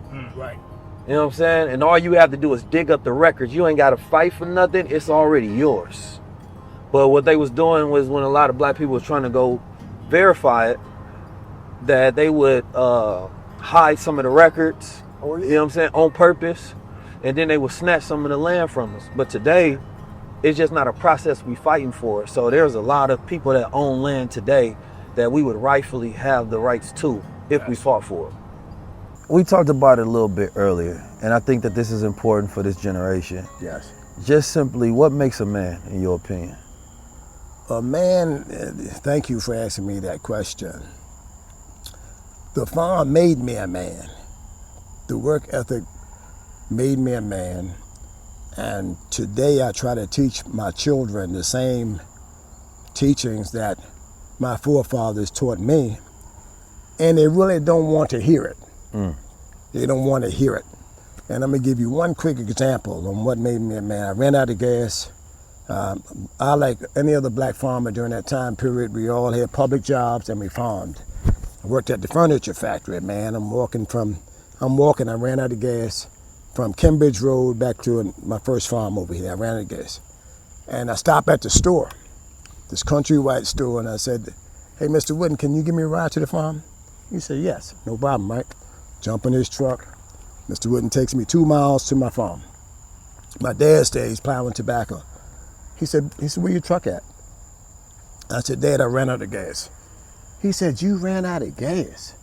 And you got this white man bringing you to my farm? Like I ain't got $5 damn.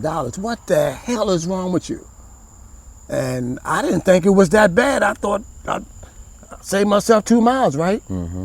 But do you see the effect it had on my dad? Someone, a proud, dignified black man, that I had someone, white man, bring him to his farm thinking he didn't have $5. And he said, grab that can. I grabbed the gas can. Gas was 90 cents a gallon. We got to the corner store, and he reached in his pocket. He said, now you give me back my money the same way I give it to you, you hear? He said, 1, 2, 3, 4, 5. Because ain't nobody got to give you shit in this world, and don't nobody owe you nothing. He said, don't you ever leave your house again knowing you about to run out of gas when you got somebody at home that'll help you. That was the longest 2 miles that I rode with him in that truck. And I got smaller and smaller and smaller. And when I got paid that Friday, I gave him 5 $1 bills back. He said, you give it to me the same way I give it to you, you hear? Because nobody has to give you nothing. And when I tell my kids this, they can't grasp it. And if I don't help them right then, I ain't nothing, and they go into all kind of spoiled tantrums. See, so life and the way I was raised made me a man very, very quickly. That if you want to do something, you do it. And my daddy said, work, keep you out of jail. Work, raise your family. Work, give you money to pay your bills.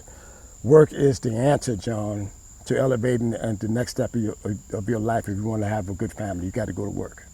I think one important key lesson in that is something that we don't do anymore. Is just it used to be community shame and Yes. family shame. Like, don't put shame on your family's name. Yes. Don't put, because you're a reflection of me. Yes. And so as a man, you would have so much pride in your last name, Right. that you would make sure that you took certain actions that you would never bring shame to the family. You know, thank you for asking me that. I'm 60 years old. I'll be 60 next month. And I still think about every decision I make, what my dad would think about it. Today, what would my dad think about me doing this? What would my dad think about me saying this? And it has that type of effect on me based on everything. He said, John, I gave you a good name. I gave it to you. I gave you a good name, a good fashion, and good standing. Now, what you do with the name, once I give it to you, is on you. Mm-hmm. But I gave you a good name. And don't shame face me out here. Mm-hmm. That was his thing, man. He didn't want to be walking around the community with his head hung based on something that me and my brother may have done in the community. That's how much impact my dad had on my life. Now, there was something that recently Obama said that was controversial, or at least to me anyway. He was having a conversation with Michelle Obama, her brother, and he was saying that a man needs more than one father in his life. But the example he gave after that is what gave people concern. Because he said that for him, the most important person that he had in his life was his gay professor. And he essentially had alluded that, saying that every person needs, what I imagine he was saying was a gay father in their life, or uncle or something, because he was saying that helps with the non-binary or binary young boys growing up or something. Mm-hmm. And I look at it, number one, as he's out of touch. Mm-hmm. You know what I mean? Because these young men need real men in their lives. They need a man that they can speak to, that they can look at to exemplify, that will give them wisdom. But more than that, what's not happening, and I'm glad you're having this conversation with me, because there's a lot of elders that's not having direct conversation with the youth, and they're speaking at us instead of speaking to us. That's correct, and I'm glad you brought that up, because first of all, I have nothing against the gay community, and before I get into it, whatever you choose to do, that's on you. I don't have anything to do with that. But to be a man, you need good, solid men around you to guide you, to be the best father and to be the best man you can. You need real men to do that, you know. And now you have women, you know, raising boys to be men by themselves. Mm-hmm. And, you know, I'm opposed to it. I would like to see families stay together. Mm-hmm. And if they can't, I would like to see the men remain in the child's life to help them become a man. Just because you're not with the woman doesn't mean you can't be a father to your son. Mm-hmm. Step up. It's going to be harder, but you can do it. Work hard at it, man. Being a father is the hardest job. Yeah. You know, to me. There's no parenting book to parent each child. Each child is different. Each child at different levels of their mindset. And you have to father them differently than you do the other child. Doesn't mean that you love them any less. Being a father is the hardest job, but it's the most rewarding job. That's the first thing. And the community should help raise a child. Yes, 100%. You know, when I was growing up, everyone in the house who was an adult had an unlicensed rule that they could discipline you. Yeah. You know, your aunt, your grandmother, your uncle, they all could discipline you, man, if you were staying in grandma's house and they saw you doing something. They say, hey, man, what you doing, man? Well, you know you ain't supposed to be doing that. And you needed that from other uncles and aunts to help point you in the right direction when mama's out working 2 jobs. 100%. So you need that, but I'm not sure about the gay aspect of it. And I didn't understand it again. And what he got from that, you know, I really don't know. But what I'm clearly trying to say is we need more black men to step up and be real men. Yes, sir. and mentor more young people. And for young people that are watching this, man, be a little bit more respectful of your elders. Yes, sir. They're doing the very best that they can. Being a father isn't perfect, and there's no book to teach you how to do it. So when that father is trying to spend time with you, trying to love you, trying to show you right from wrong, be a little bit more respectful, and be a little bit more respectful of what they're trying to give you. You know, and I try to talk to my kids in that aspect. And the way that my children sometimes talk to me, I would never, listen to the words I'm saying, never talk to my dad like that. I said something a little bit out the way to my dad one time, and he said, man, I'll tie your ass behind a pickup truck. Yeah. Whether it's legal or not. Yeah. Who you think you talking to? Yeah. There wasn't this stuff that they do now. Yeah. You know, and they write text messages and cuss their parents out. Yeah, they wild. All kinds of total disrespect. I'm talking to you young people, all kinds I would of have been disrespect. afraid my dad would have shot me for doing something like that when I was younger. Be respectful. Be respectful of them, even though they're not perfect in the flesh. Mm-hmm. That they made mistakes. They're still your parents. You came out of the mama, and the daddy have half of that to do with it too. So I'm saying that there's a lot of work to do in the black community as far as manhood. Yes, but for those who out there being good man, hey man, my hat's off to you, brother. Yes, sir. But I want more young men to step it up and be good fathers to their children, regardless of what the relationship is with the mother. And for the mothers, don't keep the kids from the men. Mm-hmm. Whether they got 5 damn cents or they got $1 million. Don't say he ain't paid no child support, he can't see his child. He ain't nothing. He was something for 30 seconds because you laid down with him. They're gonna get mad with me. He was something for 30 seconds. If he ain't take it from you, you gave it to him for 30 seconds. He was something for 30 seconds. I'm saying that there has to be give and take, whether the father's with the mother or they together or whatever. Let's be a little bit more respectful of each other as a group of people. And for the young fathers out there, man, if you didn't have a father in your life, I don't know what that was like because I had mine, and I'm sure it was difficult.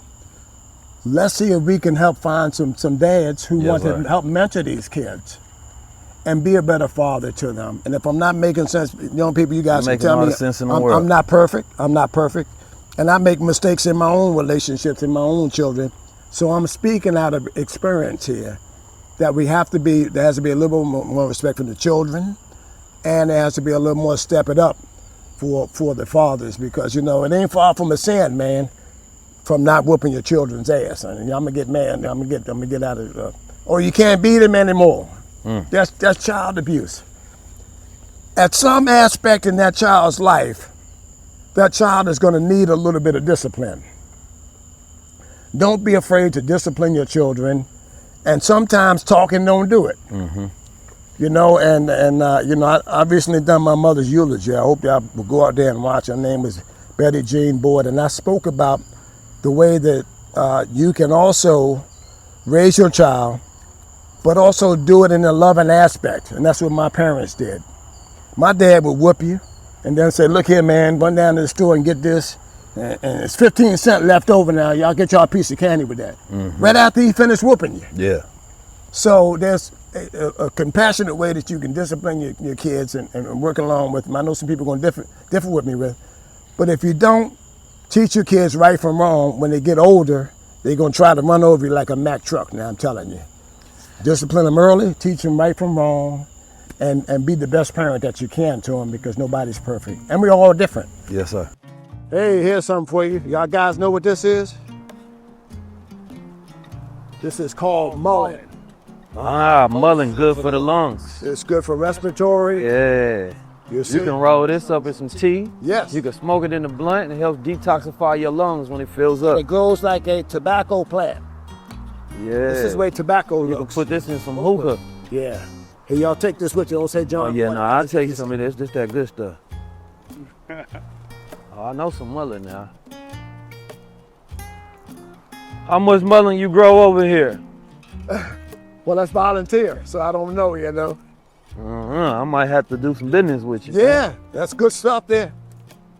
And this is, don't touch that. That's poison. Which one? That's poison. See it? Okay. That's poison. That's poison. Don't touch that. Now this right here is poison. You don't want none of that. Now don't touch that. There you go. This is my favorite spot on the farm because, you know, I feel like I can walk straight across there. Look like sand. Well, it's sand in there. It's the same level content right there than you have. And I feel like I can just walk across here and it's a de-stressor for me. Can you? I don't know. I feel like it's some damn day. Some days I feel like it. I really do. I feel like I can just step out there. Yeah. And some days I just take my shoes off and I walk, get in there, and it feels good. And it's a stress reliever. And just to know that my grandfather canoed down through here. You know, it's a spiritual connection of, you know, can you see a black man in his canoe that he made, you know, going up the river, man, trying to get with some girl or trying to do whatever. You know what we do. I think that was, that's what the connection is. I know my grandfather came right through here. He had to, if he get to the other farm, he had to canoe here, and that's a spiritual connection. How did it start changing when they start putting all these highways and byways through the land? Yeah. Well, my farm actually goes on the other side of 85. So I have land on that side, and I have land on this side of 85. And they take your land when they come through here. You know, eminent domain, and the courts will give it to them, and they'll give Virginia Power an easement so far up on your land for the dam. You know, so they're still taking land in the river. There's a school of fish, you see it? Look right there. See where the water changes? That's fish. You see it? Yeah, I can see it. That's where it changes. That's the school of fish right there, young man. You see that, Dwayne? The stuff you don't learn in the book. Yeah. They're not teaching that in the book. No, you don't That's through, see that. Yeah. My grandfather said the river is how black people survived. It wasn't the secondary roads. Right, going through the swamps. Like you see on you see how they were doing on routes. Traveling. That wasn't how we were traveling. Yeah. My grandfather said they mingled, drunk whiskey, and chased girls on the run up with. Yeah. That's how they dated. And they would canoe. Yeah. To the next farm in daylight, and you had to canoe back before it got dark. That's how they dated girls. So we think about them getting in a mule and wagon or some car or whatever, and traveling on secondary roads to go see the girl or go to church or go to the juke joint or whatever it was they were doing back then. Same thing we're doing now, but in a different way. But they did it on the river in a simple canoe that I never knew until my grandfather told me. Which is, because you'll connect that whole romanticism idea to France and Paris culture, you know what I mean? But again, when they don't put it in the movies, right? In the movies, even when they talk about farming, you always see a white farmer in a movie. You always see a white farmer fight for his rights or something. Right. You never see a black farmer. So we don't have that narrative in our mind that this was our history. It's so beautiful out here, and it seems like there's so much unused land, right? And right now there's a renaissance of wellness communities, people coming outside, camping, being out in nature. What do you think about utilizing the land for them kind of activities? I want more youth, not only for that, but I want more youth to come out here and learn how to farm. The art and skill set of farming, because farming is an art and skill set that has to be taught only through presence, being here, and through time, spending the time. You have to be here to go through a season, man. Hey, look, anyway. So what you looking at? I can tell you what. Snake. So the snake? Oh, okay, I see it right here. No, you're right here. Oh, he's a little brown snake. He ain't gonna bother you. A little brown snake? He ain't gonna bother Oh, man. you. He's there though. They're here everywhere. Is it dead? Yeah, he ain't gonna bother you. He probably is. He ain't moving. No, it's alive. Yeah, he just wiggled on out. Yeah. He ain't gonna bother you. And see, That's fine. No, I ain't real Tarzan. that's the whole thing with Mother Nature. You know, it'll be something. I ain't real Tarzan. I ain't just catching snakes. Watching you in the woods. I get my practice on. But they're not gonna bother you. You know, they'll sit there and let you do, because you're sharing the space with them. But to answer your question, the only way to do that is for the kids to come and spend some real time. Yeah. Like through a season, to see soybeans grow from beginning to end, or wheat or corn, one of those seasons, because that's what I want them to know. I don't want just the young white boys in Minnesota and the corn belt to know how to farm on that type of level. Indians knew how to farm. Blacks, when we came over here through the ship, we already... Yeah, coming from Congo, we already had agricultural skills. We was doing it. Yeah. That's why they brought you over here. I don't know why people tell me, oh, we was over there they taught us how to farm. No, they didn't. We taught them how to farm. Well, we taught them how to farm. And guess what? Each family had an old cow around there and this and some few chickens. We was already doing that stuff, man. And we had tribes and we had kings and we had queens. We were doing great, man. So we came here. And when you started to own some of this is what the problem is. It's not all the other stuff. It's when you start owning some of this. That's what they got the problem with. It's about this, man. Everything you do, everything good and great comes from this. Clean drinking water, clean, healthy food, timber to build a house, land to raise your family in. Everything that we got away from is here. You know, now we don't want to raise no family. Some of the brothers just want 5 baby mom, whatever that stuff. I don't know what they're doing, but they ain't interested in trying to have the family, or she ain't about something. She ain't about nothing. Guess why? Because we ain't made her something. You got to make her something. Yeah, that's another talk, but. Hey, it's the same conversation. Yeah, it's the same. It's all nation building. Yeah, that's it. There you go. Watch your step. And I was telling the brother here, this is that's poison, so don't touch that. That's poison. You see it? Watch That's poison right there. You don't touch that.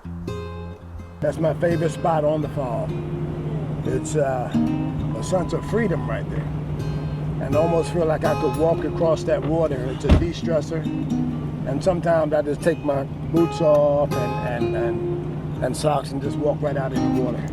And that's, you know, whatever I'm going through, or whatever got me pressured or pressed up against it, I kind of can release that pressure right there in that spot. So it's one of my favorite spots on the farm. It's like the way you just pointed out that mother, right? If I'm giving people the breakdown of how mother detoxifies the lungs, and we need that, especially having a large baby community in the U.S. Now, if I do one of those videos, it goes viral, I break it down, and they say, where can you buy it? Next, then that's a funnel to a product, a crop that's actually on your farm. And then that's a way for you to have a different stream of income. Yes. Then I kind of look at the trends of wellness trends, community, right? People want to be in spaces of nature, whether they're camping out or having some kind of summer fun.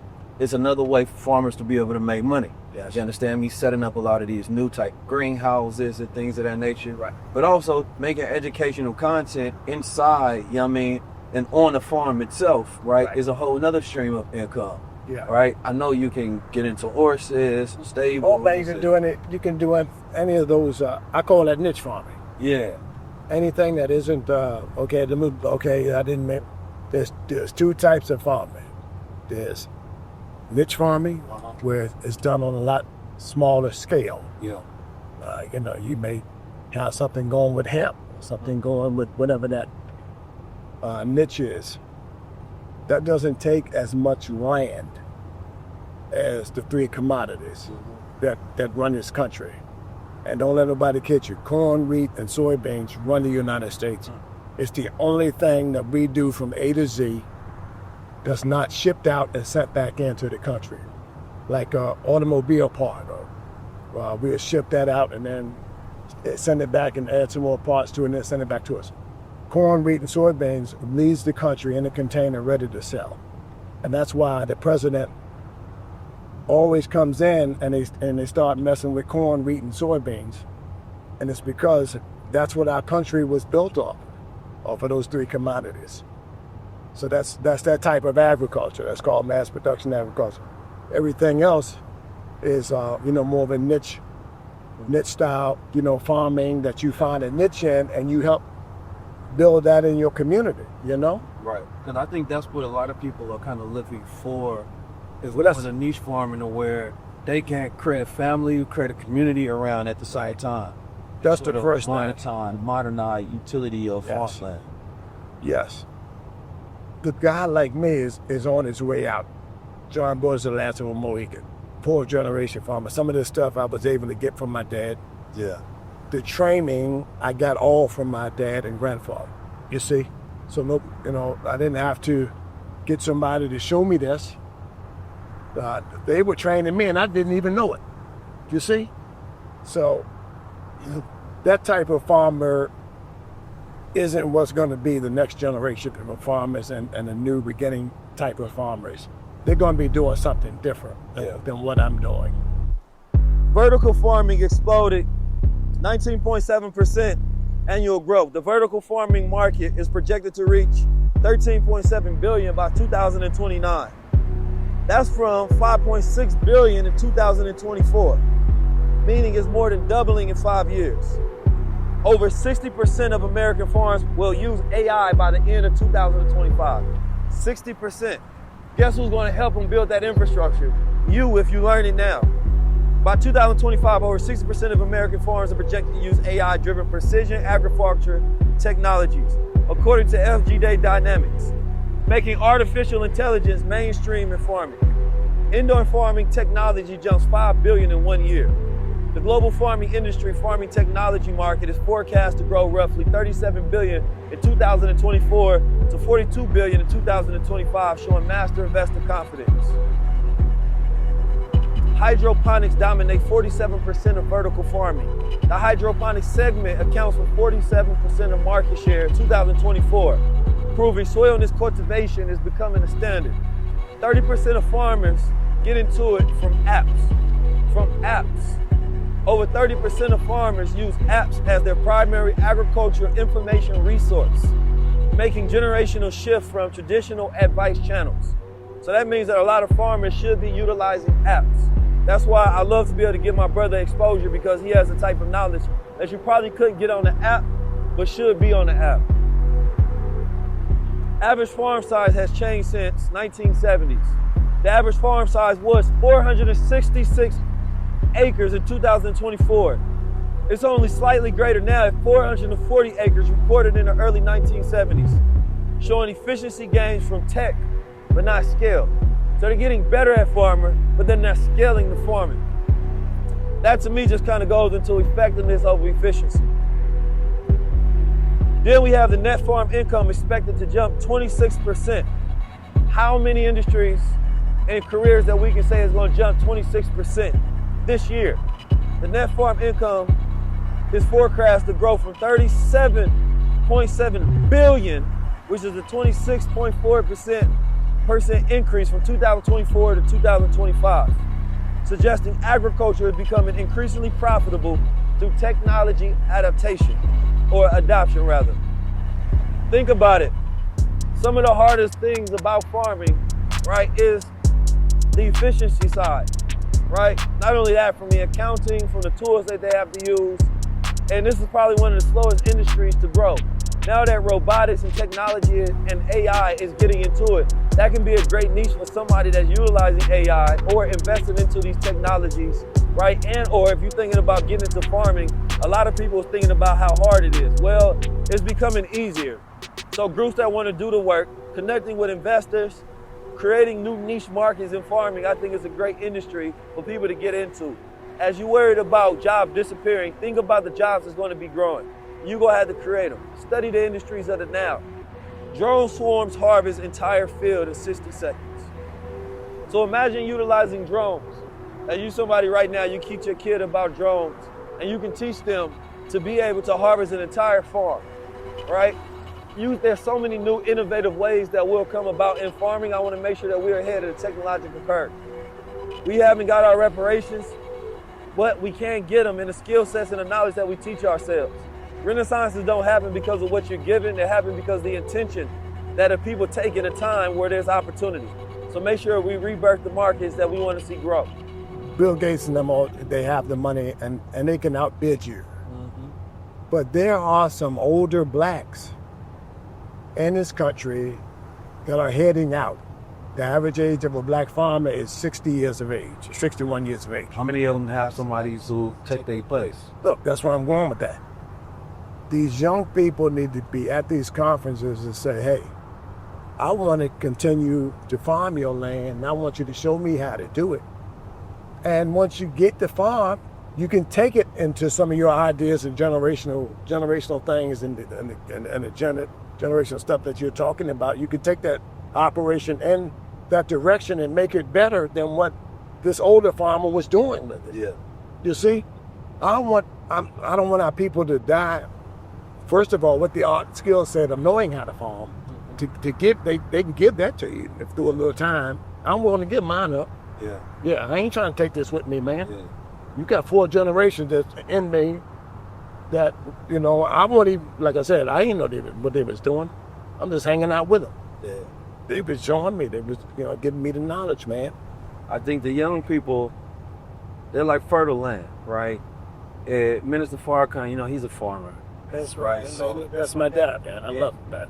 And I'm paraphrasing, but he was talking about, you know, how you know when there's good land. And basically you go to the land and you put your hand in the dirt, and if it's teeming with lively worms, then you know that that's good soil. Yeah. And to me, I kind of take that analogy for the young mind. If there's a lot of ideas in their mind, you know what I mean? They're teeming with ideas. There's a lot of life in there. They just don't know, you know what I mean, how to plant those seeds and then take care of it and give birth. And that's where the older generation has not only a responsibility, but the wisdom of experience and resilience and grit that young people don't have. They have the idea, but they don't have the guidance of, all right, when I don't feel like doing it, when I'm going through emotions and up and down, how do I continue to stay on that path to execute, even though my emotions is telling me to override the logic, right? And so that's where farming and other practices like this, it puts you into work. Like I grew up working. I grew up working at a bakery. I grew up working security jobs. I grew up working where, you know, you had to work with your hands, you got to work with your mind, but most of all, you got to work hard. And even when you don't want to do it, you got to keep working. Growing up in a nation, you got to drill on hot summer days like this. And there's somebody drilling you for 30, 40 minutes talking about left feast, right feast. You know what I'm saying? And you're tired, but they say how you feel. And you got to say, fine, sir. Right?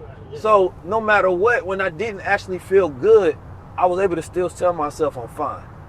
And this generation don't have that rites of passage that you go through. Native Americans are sending some of their children out to the woods for a few days to tell them, go hunt, make your own shelter, come back when you're a man, when you feel like you have the ability to take care of yourself. That's the primary thing this generation is missing. That ability to feel like they can take care of themselves. But also once you gain that you're a part of something that you're coming back into to take care of. Because, yeah, you're a man, but you go see the brothers killing for a block they don't own because they don't have nothing else to fight for. That's some black don't know. When you got land, you at least have something that you're protecting because land is its own small nation. It is. And you can do whatever you want here. So you can build within those borders. And you got everything here. Yes. Water. There's enough work to keep you busy. Oh man, you know what? I can work 7 days a week. I was telling Dwayne, and I could work to midnight every night, and I wouldn't catch up right now. Yeah. The work is always there, you know. Man, work, man, because we was never meant to have this much idle time. No, you're out of time. Our generation, and it's getting worse because they now don't know what jobs to do. My brother Deontay Cal was giving a breakdown on we need more plumbers, we need more electricians, right? We need more farmers, right? A lot of the manual physical labor that is really for men to do. Right. Young men have stepped out of that. They don't know what to do. So a lot of that energy that you have, it becomes idle. And in that energy goes into something that's destructive or negative. Because the phone didn't used to talk back. Now it talk back to you. Yeah, now it talk back, right? Yeah. It's telling you what to think. You used to just search. Now it's telling you what to search, what to think about ideas. And somebody that don't have that intellectual complexity, that prowess to think, to defend their ideas, to research, to question, they're just being driven down the pathway of what to believe. So it's shaping a certain type of mind. It's shaping the way they think. So high-level conversations is a break from the matrix. You know what I mean? And it's like, wait a minute, there's a real world that exists.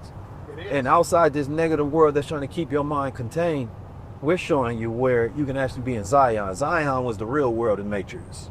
You know what I mean? It didn't look nothing fancy.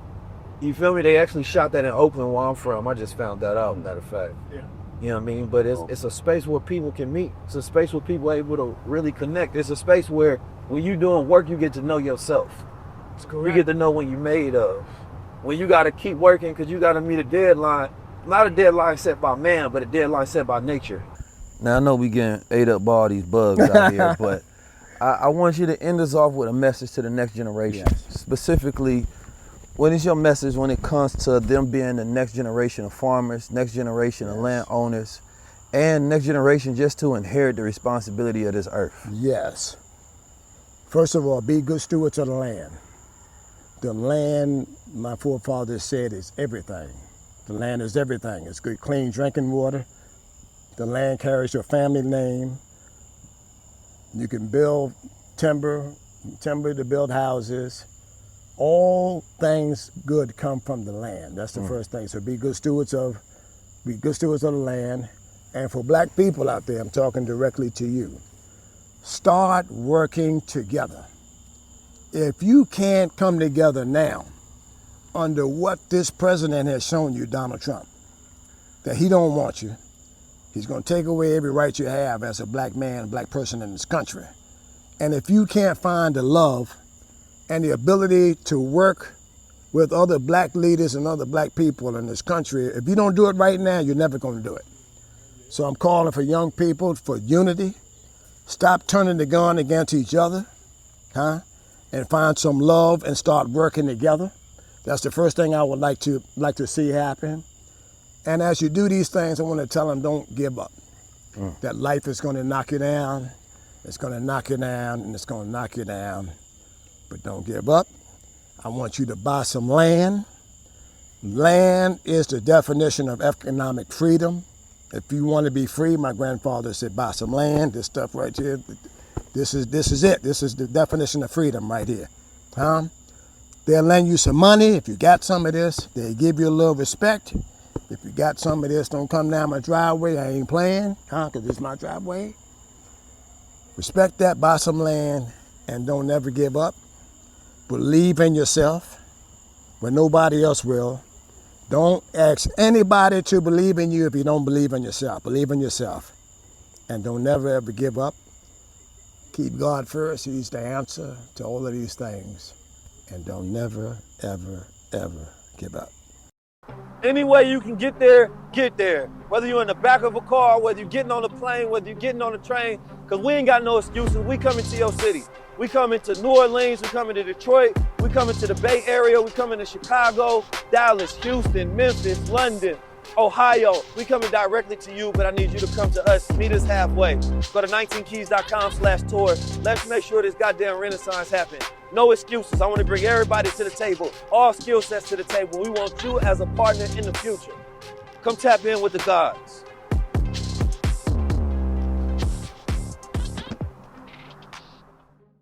I'm never going to give up the fight for our land and federal inventory. And I didn't touch on it. The whole fight from beginning to end was about our land. I never got my land out of federal inventory.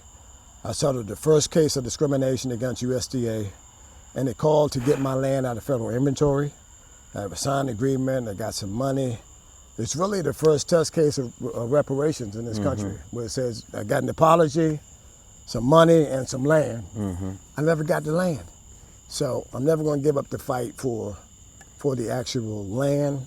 And I want us to become self-sufficient, that we didn't spend a whole lot of time about. And one of the things that we're working on is purchasing our own meat processing plant so we can start processing beef for black farmers and open up our own markets around the country to empower other black farmers around the country to sell directly instead of going through the middleman like I do for grain and beef now. So I want us to become more self-sufficient, more independent, and control our own destiny. Because every time we put our goods in someone else's store, it's at their discretion when they're going to kick you out. And we're always on the defense. We're asking for a boycott for this and a boycott for that. But if it was your store, you set the rules. If it was your processing plant, you set the rules. If it was your beef cattle, you set the rules. If it's your farm, you set the rules. So I want young people to pair up with older black farmers. That's the first thing, so we can start passing on generational wealth to those who still want to farm, that want to farm in this country. I think you would catch a whole lot of stuff that's happening right now where black farmers are dying, no wills, no next heir.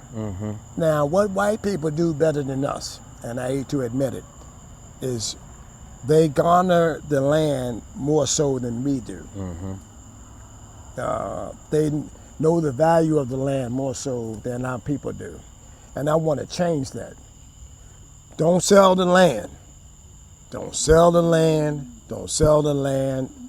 Don't never ever sell the land under no circumstances. It's non-negotiable because you can transfer that land to your children and get them generational wealth. So I want young people to work with older skill set farmers, pass on that generational wealth, and I want us to become self-sufficient. Is there a program for that to where there's connections that can be made? How many farmers do you represent? 150,000 farmers around the United States. And we've been around since the 80s, a very, very long time.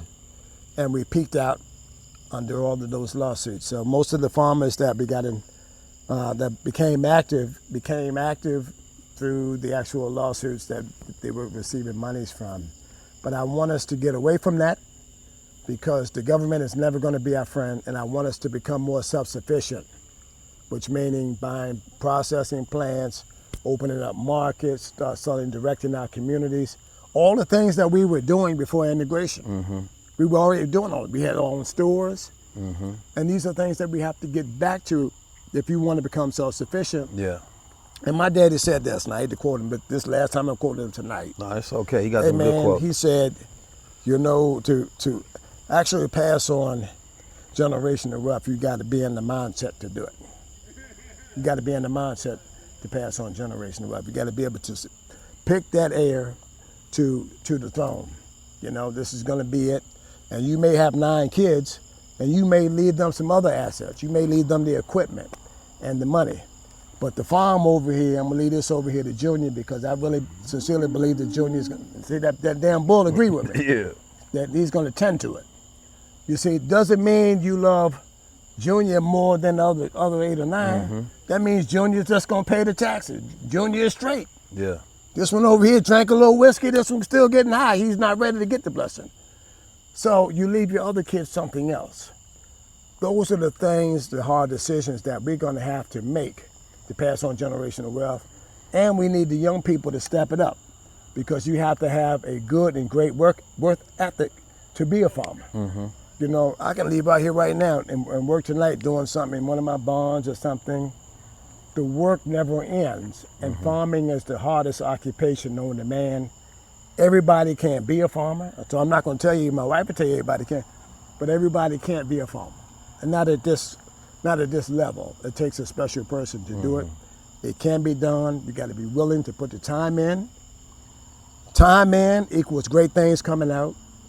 You don't put the time in, don't nothing come out the pipe, people. That's how this works. You don't put nothing in, nothing comes out. Put the time in and develop those relationships. And for black people, man, start trusting each other again. You know, this stuff about I can't work with him because he did this. Look, bury that old stuff. These white folks over here said they don't want you. They don't want nothing to do with you. That's what Donald Trump says. We want nothing to do with black people. We're going to bring white farmers in from South Africa. We're going to give them your land out of inventory. We're going to give them a fast path to citizenship. And we're going to give them a homestead and some money. And we're going to fly them here on charter jet. But anybody that look like you, and you're an immigrant, you getting out of here. Matter of fact, you're going to go to jail for a little while. We're going to split your family up.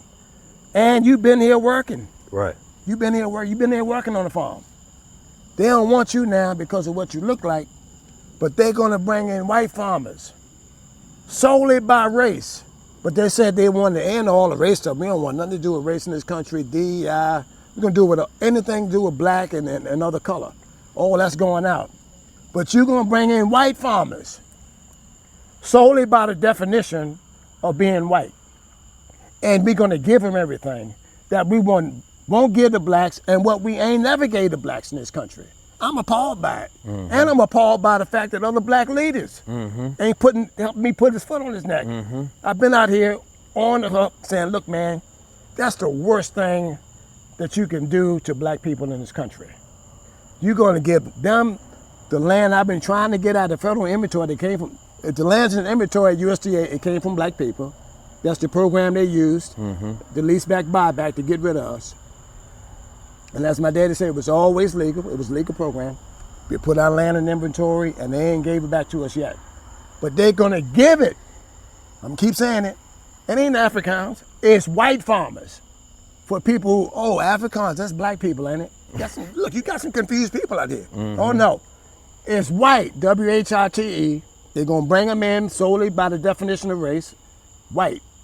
Give them land in inventory, they're gonna give them money and a homestead, and they're gonna fly them in here first class, and they're gonna send your ass out the country because of your darker skin tone. And y'all try to tell me that ain't nothing wrong in this country? And black people, you ain't mad enough to come together? Huh? What the Sam hell is wrong with you is my question. That's the piece I think we can do a little bit better on. We should be banding together, and the next presidential election, we ought to be running our ass to the polls, not walking, running, to elect somebody. And this stuff about I ain't voting, man, you're crazy. I ain't voting got us Donald Trump. Somebody who don't want you and setting you back. So if I sound a little emotional, it's because I am, because they've taken away things that I helped put in place, laws I put in place. It took me 40 years to put them in place. This president comes in, says we're gonna do away with all John Boyd's work here in the stroke of a pen right now, and more black people ain't pissed about it. I'm pissed about it. And I'm gonna do something about it. I ain't got all the answers tonight, brother. Yeah. But I'm gonna push back. I'm gonna push back against this president. I don't care. I ain't got nothing to lose. I mean, what else they gonna do to you that they ain't do? They took all the programs from you, huh? So if you don't find yourselves and start giving to yourselves, huh? And start trusting yourselves and working together with yourself, it's not gonna happen for you. It's not gonna happen, and it's time for somebody to talk to you like that. You should be mad enough to come together, get behind some of these black leaders, man, and look, and start working together. Start pooling your money together, start buying some land, start buying collectively, and start doing business collectively. My mother passed here a couple weeks ago, and now I'm gonna stop talking. She said, condolences, by the way. Thank you very much, man. She said some things from her sick bed that stuck with me. Keep doing God's work, keep helping people.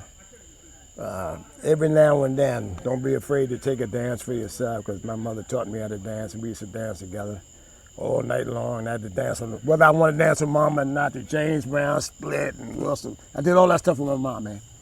And she said, talk to black people to see if you can get them to come together and start working together, John.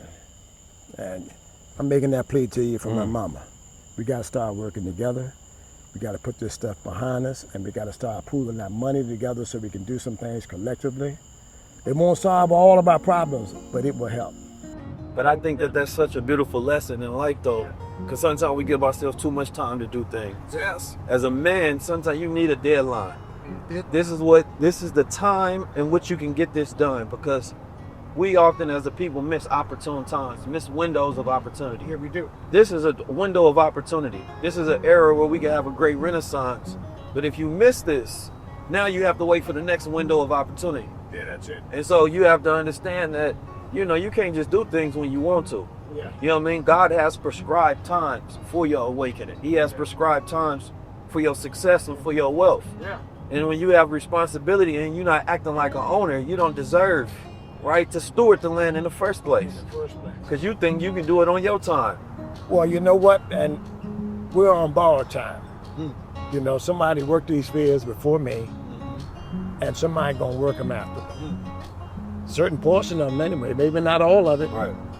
But somebody's gonna work this land after May. And I know my forefathers did it with the forced labor or free labor and everything else. But they were here before May. So land always is the only thing that doesn't get old, people. You see, we get old and get up. Yeah. But the land never gets old. Goes the same cycle. Yes. You know, it just actually sparked an idea, man. It'll be a really good competition to do something like how they do Shark Tank, but we can do a land tank where young people compete, you know what I mean, to see who can inherit some land. Like if who would be the best stewards? You work them. And I would like that. Make it a reality show. You work them on the land. Whoever quits, obviously they can't go. But whoever is the last man standing and doing the best, and you can even have the audience compete with it, but it shows this narrative, number one. Then it's going to show the psychological process that the young men and women are going through, right? It might have couples working together, but I think it'd be a perfect show because it's going to have the tension of trying to figure it out. Then it brings the awareness around the issue in the first place of trying to find somebody, right, to inherit and store that land when you're gone that's worthy of it. You know, I got kids. The last thing, my dad said, never sell a land. Never sell the land. Never sell the land. Never. That's what he said. That's what he taught me. That's right. And, he asked me a couple of things. He said, don't sell my land and don't put me in a nursing home. I said, okay. He said, black people didn't understand. There was never a nursing home for black people. That came in the later years. Yeah. We weren't allowed to go into assisted. Yeah. You took care of mom and dad in the house. That's a fact. And one of the grandkids moved in with them. Something like that. But they weren't going into no nursing home, man. And we so quick to do it now. I told him, yes, whatever you want, I'll do it. And, me and my dad worked together every day, man. And he said 2 words to me. You ready? No verbs and adjectives in the middle. You ready? You ready, John? I said, yes, sir. I'm ready. I said, yes, sir. I ain't say, yeah, I'm good, man. I can't say, yeah, I'm good. Good you gonna help me or good you ain't? Which good are you today? I can't remember one time me telling my dad I wasn't ready. I'm ready. And that's the way I was raised. And you give a man your word, you had better make it good, or you better tell him why you can't make it good, because you don't have any money. And my dad would say he was a master farmer. Master farmer. What would qualify one of you? There you go. There's a good commentator. You heard that? His ear said, ping. He said, anybody who ain't got the food with the government and can make it farming is a master farmer. And my dad never took a government in all his life. He hated the government, and he said work was the answer to everything. Work was the answer to take care of your family. Work was the answer to have to pay your bills, and work was your answer to stay out of jail. He said you did those things, you wouldn't get in trouble. And he lived by that motto. And I said, Dad, you went 7 years without missing, we sold clothes, worked on the farm. So you went 7 years, man, without missing a day from work. He said, how come? He said, because my daddy said, generational teacher, the bad days are coming, the bad weeks are coming, the bad months are coming, and the bad years are coming, and I want to be ready when they come. And they're here. Yeah.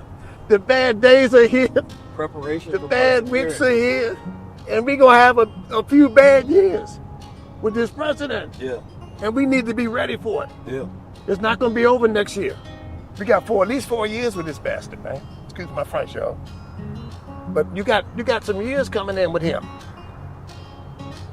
And they're here. They're here right now. How important is having a father? Man, it was everything. In this process, though, because I'm hearing so many lessons. Yes. I would not be the farmer without my dad today. I wouldn't be the level of farmer that I am without my dad. And I wouldn't be the man that I am without my dad. I'm 60 years old, and guess what, man? Don't a day go by and that I don't make a decision without thinking about what my dad would say about this decision I'm making.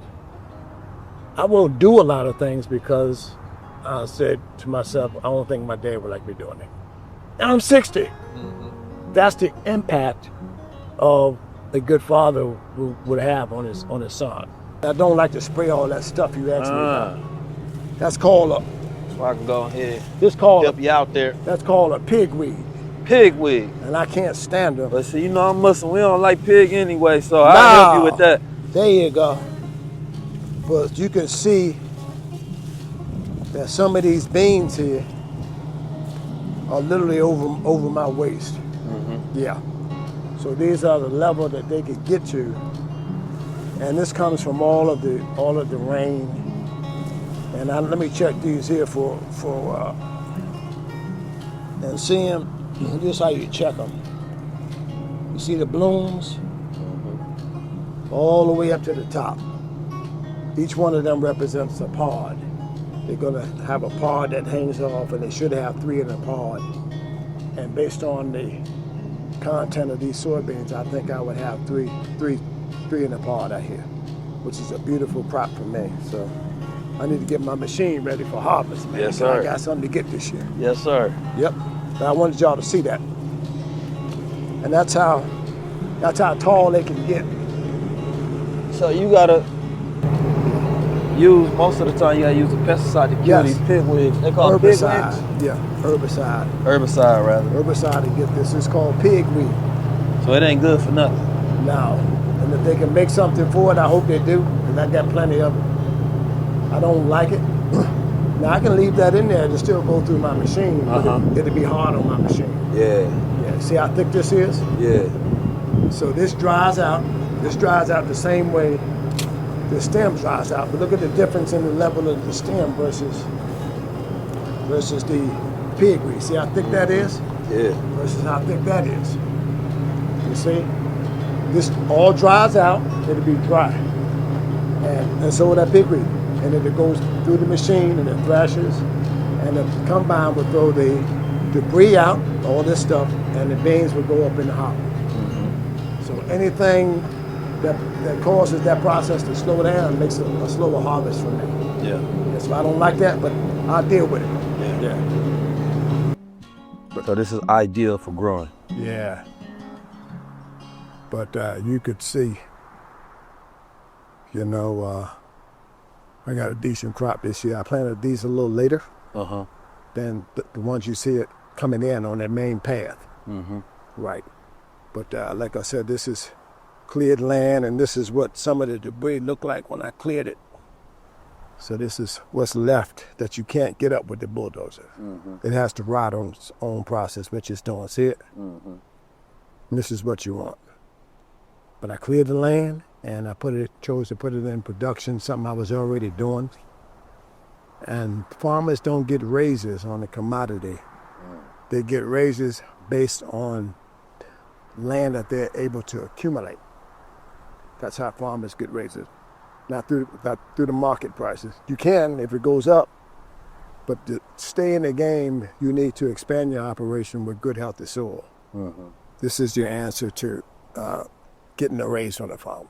Mm-hmm. Yeah, so people think it's the commodity. It's not. Expanding your farm and getting land at a good price, and you don't have to buy any additional equipment because you already have the equipment. You're just adding acres and income to the bottom line. And you're getting it on the futures price of the crop. Yes.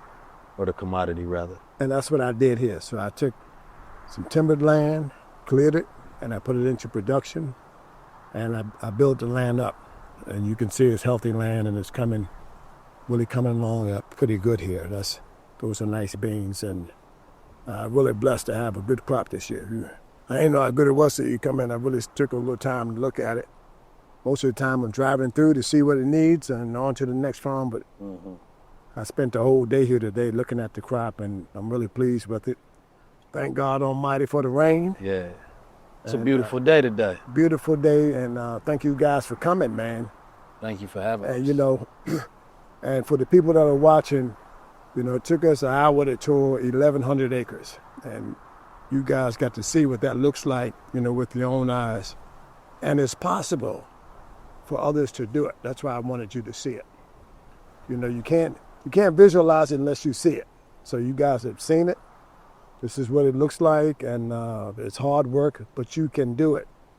And, you know, I'm so tired of young people saying, man, I can't do it. You can do it. Mm-hmm. You can. If I'm 60 years old and I can hump it, I know damn well you can at 20, 25. They got 3 times as much energy. They can do it, man. This is all possible. And, you know, and that's why I think it's very important to pair up the young minds and the young energy with the older black farmer that's heading in the other direction. Let's catch him now. Good mind. He's still out there on the farm. He's looking for somebody to carry on his legacy, and he's giving up on the name thing. He just wants a farmer at this point. Yeah. To take over the farm, and that's what we want. We want that next generation of farmer to get in the game and stay in the game and compete. And the stuff about black people can't do it, they can't compete. Man, we're the strongest minds out there. We have the strongest genetics, the strongest background, from slavery to Jim Crow to sharecropping to today. You're still here. You're still here, man. And you're still here with Donald Trump. He's done everything he could to take you out. We're going to take away everything we can from blacks. Guess what? We're still here. All he's doing is making us find each other. Mm-hmm.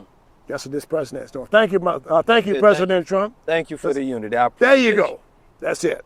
My brother. Thank you, brother. We'll do some push-ups. I'm gonna wait to the end because it's kind of hot, but that road just so beautiful. I gotta get some in. Yeah, man. It was looking too beautiful not to get out there. Yeah, I do these around the world, man. Remind black people to get it in everywhere. Yes, sir, no matter where you at. Yes, sir. No excuses. I don't care if I got on white. I don't care if I'm in Paris in front of the Louvre. I did it in front of the pyramids in Egypt. I did these damn everywhere. No excuse. We all supposed to be able-bodied. Yeah, running the Giza pyramids. Did them in South Africa to Mexico. You know what I mean? I done did them all over across the whole planet. Gotta get it in. Yeah, Accra, Ghana. Such a difference of culture, man. You think about our history. We are people we want to remember some of the worst things.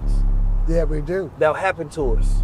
While they want to forget some of the worst things they did to us. Right. Yes. Right. You know what I mean? Because one reminds us of our strength and another reminds us of their wickedness. Yes. And they don't want to be reminded of their true colors. They want to be able to dress in suits, act fancy with their etiquettes, right? And pretend that they don't have a history of savagery. Yes. You know what Donald Trump has taught us? That they would do it again. That's what Trump has taught you. Yeah. That they would do it again. Yeah. Because you forgot the lessons of your own savagery. That's correct. You know what I'm saying? So they don't want the next generation to be empathetic. You know what I mean? They tell you, get over it. It happened. It happened everywhere. It's all a lie. They won't even tell you the true history of your own people. So as we think about slavery was an aspect. Like, even when we talk about being free, we freed ourselves. Correct. The slave revolts started first, right? Then Lincoln and them joined on and we led the way. Yeah. Right? 180,000 plus soldiers joined on. Right. You understand me? Like, we was fighting for that, and it was hard for them to keep grip, and they was spending so much money and having so much turmoil to try to keep slavery going. But there was already insurrections and revolts. They fought a 40-year-long war with the Seminoles and the blacks. Yeah. So it's like this government was spending billions of dollars. Yes. Why? Because we were fighting back.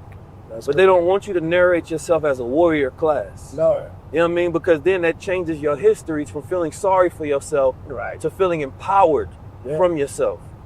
And so again, when a man forgets who he is, then he can't use the power that comes from his identity. That's right. If you don't know your power, you will never use it. That's right. So if I tell you, man, don't you know, if you go into your past that you have a history of great businessmen, inventors, warriors, scholars, intellectuals, and not only that, they've done it under the most extreme conditions. Right. And so there's something, when you talk about our genetics, black people have markers in their genetics that nobody else has because of what we went through that makes us extremely resilient, that literally makes us a different people. Yes, you are. So our history, you have to take pride in it because of what makes you so powerful.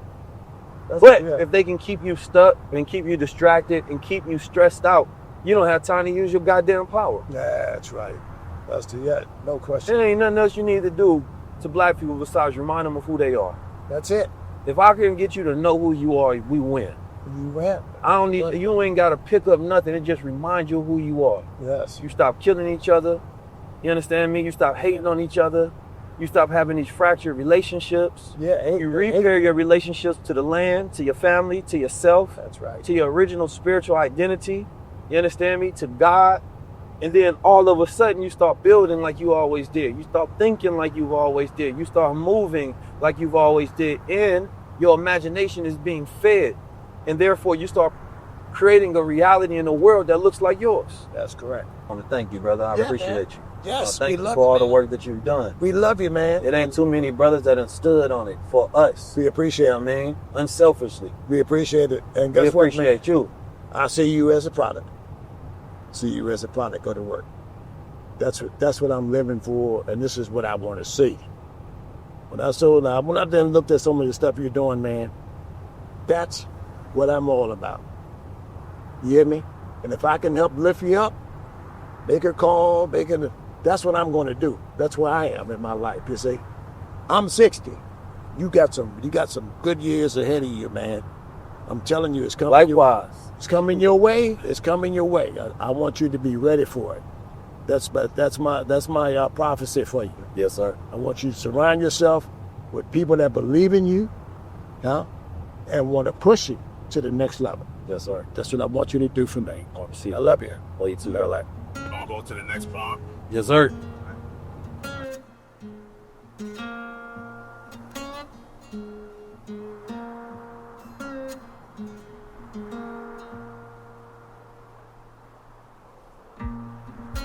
We're on John Boy's land, and this house that you see right here, this wood house that was constructed, right, what I would believe in the 1800s, is an old quarters for slaves. Being in this space, man, there's a overwhelming feeling because it constantly reminds you of the pain that we went through. And it reminds you to be grateful for where you are. But I feel like there's still a restless spirit of our ancestors on this land because I don't think we are all the way free. But everything that they suffered through, if we don't appreciate they sacrifice, they fight, right, then we wasting the time that we have on this earth. And we wasting the strength that we inherited from them.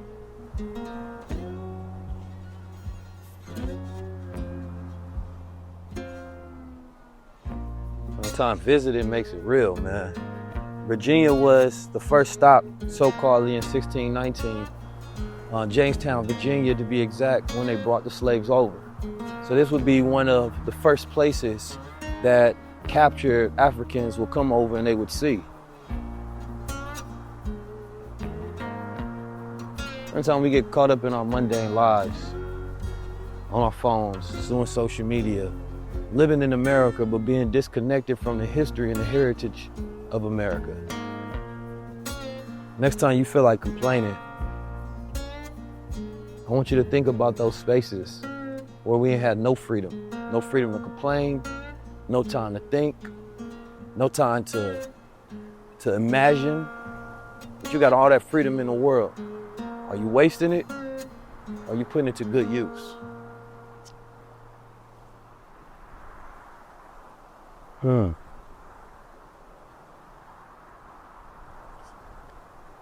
I wonder if they built on top of this to preserve the space that the house was at, or if this is the house I gotta ask John Boyd. But I will say I'm proud now that a black man owns the land.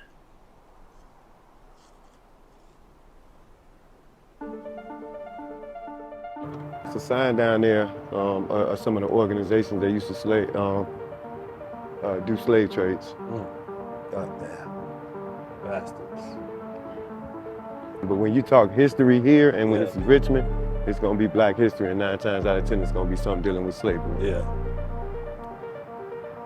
This look old as hell. Yeah, so this has got an $11 million grant to turn into historical black museums, monument parks and stuff like that. And one thing Richmond do is a lot of events dealing with black history and like coming together. So like these railroads run through, so I'm pretty sure that's how they transported a lot of the slaves. You also over here at the James River, which is a big body of water, I'm pretty sure, where they came and docked at for a lot of the slaves as well. Yeah. So I want you to get your picture of this sign right here. And they said some of this was established in like 1799. Yeah. This sign right here. So these was 2 of the main ones. Lumpkins Jail, Devil's Half Acre. Yeah. How old that building is? From what I read up on, probably like 1799. Yeah. Somewhere around there. Yeah. Like I say, they said over 69. Look like some of the Spanish and the Moors built, just based on the architecture. Architecture of it, yeah. Yeah, that ain't American architecture. Yeah. Yep. So you did. See, they said they sold, they traded, they bought. They had jails over here, and that, like I said, as you can see, this railroad runs through. And it's actually, if you look back, there's still railroads running through. They still run product, but I'm pretty sure this is where they ran a lot of the slave trades through. Mm-hmm. This is actually downtown. Like I said, it's been a lot of regentrification has been done to it. As you can see, a lot of remodeling is done. That $11 million grant gonna be important though. What you think? It's pretty dope. Hell yeah. It's interesting, this whole look, it feels like an old world right here. Oh, yeah. Yeah, man, you got this nice glass up here, but just this railroad right here and this steel right here and the wood, that looks hella old. This building is definitely old, so it's like and they intersection of old and new world. And they're gonna try to keep some of that. Yeah. For the look. Yeah. You definitely get that feel here. Some of the old historical buildings now are high-rise apartments. And of course, we can't afford high-rise apartments, so you can understand. VCU is over here. They redid everything. This is the #1 nursing college in Virginia, which is around this corner. From what I'm reading, not only was it trade, this was also burial grounds for the trades too. So if you think, if this #2 second largest one in New Orleans is #1, and you got to take a train ride or a boat, New Orleans is 16 hours away from here. So you said this is burial grounds as well? From like slavery, so So this is sacred land then? Yeah, this is all sacred, yes sir. So they can't build on top of it then? Yeah, they can't do nothing but just, whatever's here now. Now, when I first moved here, this building looked nothing like this. It looked all like how this old stuff, it looked terrible. So from what they've done now, they've done a magnificent job. And as you see, they're not gonna knock it down. This looks like a road that probably could have led straight through here, straight down for trades. Don't have the best energy. It's like I can almost feel that. Yeah. We ain't never got our issue off. Right. You know what I mean? We was always, well, not always. It's funny. It's a sort of history in America. It's like when we think about old times, we always think about us being the product. Some of us were the businessmen. You know what I mean? There's always been different distinguished classes of blacks in America as well. Right. But I still just feel a lingering energy in the air. Correct, right. I just feel a little, like the ancestors ain't happy. ain't happy at all, right, we ain't got our just due yet. Right. I don't think this was a space that we enjoyed at all. I think it's gonna be very vital, like you say, when they get done with this. Yeah. Last time I checked, the grant was established in about 2016 though. So I mean, you would have thought they would have got a little. Well, hopefully it continues to receive funding, knowing that, you know, everything Donald Trump trying to do right now. And it came from a trying foundation. to erase history. So anything that is going towards any type of black economic or, you know, cultural restoration, they trying to destroy it. Destroy. And if you look in the background back there, they really don't change much. You can still look at the buildings, how historical the buildings and stuff look. Richmond's a good city though. Yeah. Great city. This is a high crime rate area. Mainly, I would say drug addiction. Every Tuesday and Thursdays, I told you I have a contract with the city of Hampton to get 55 meals. Whatever I don't, I'm able to give out with the youth. I bring to Richmond and they meet me, it's a gas station right there. And they call me Uncle Ward and I meet them over there and I hand out what I got left. Man, I hate that all our historic black neighborhoods are so goddamn crime rich. You know what I'm saying? Like these are supposed to be the spaces for it. To where we had that renaissance, where we own everything, where we control industry. But instead, shit, what we left with is the worst of the worst. Worst of the worst. Growing up in Oakland and St. Louis, I feel that all too often. This kind of reminds me of St. Louis a little bit. Okay. Union Station in St. Louis, actually. You know what I mean? Which is an old historical space. Okay. But it's like, that shit is true for everywhere that we once prospered. It's the worst. It's the worst. Where I'm from down there, it's waterfront property. And they're not happy about that. About Section 8 and you know, the black community being down on waterfront property.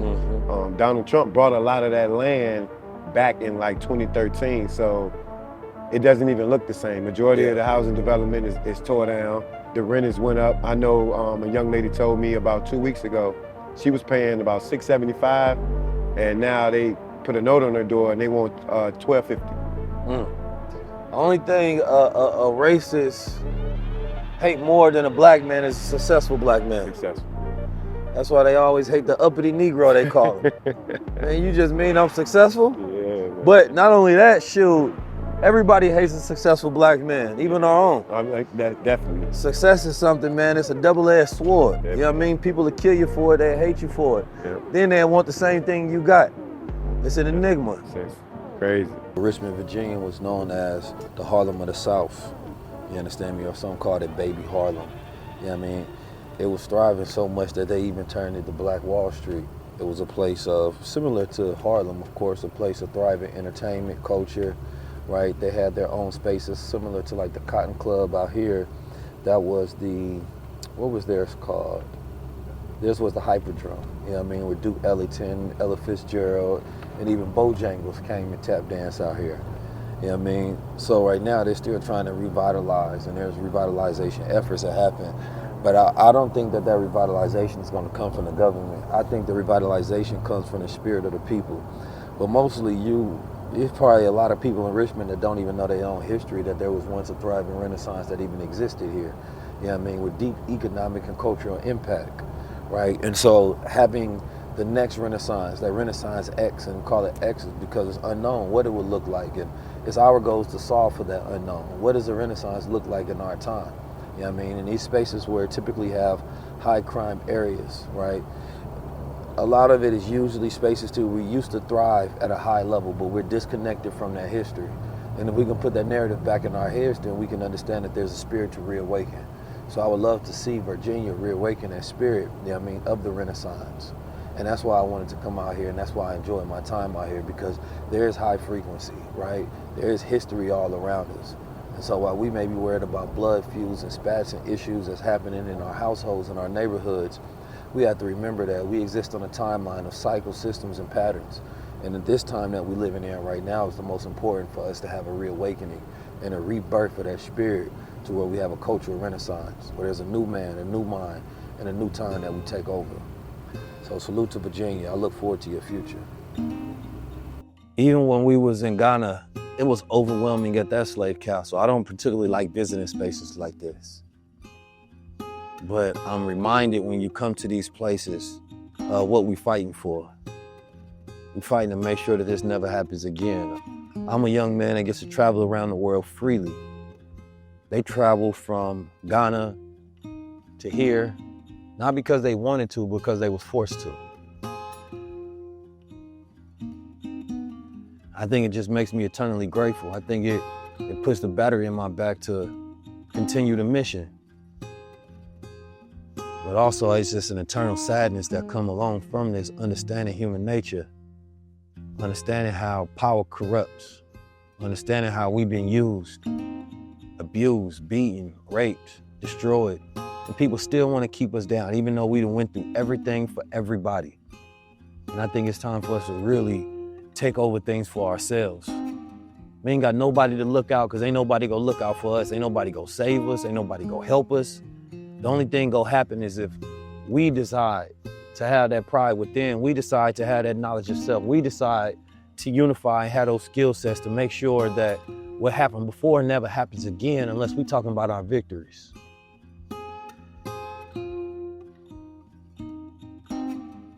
I think maybe more of us do need to visit some of these places just to remind us what we're fighting for.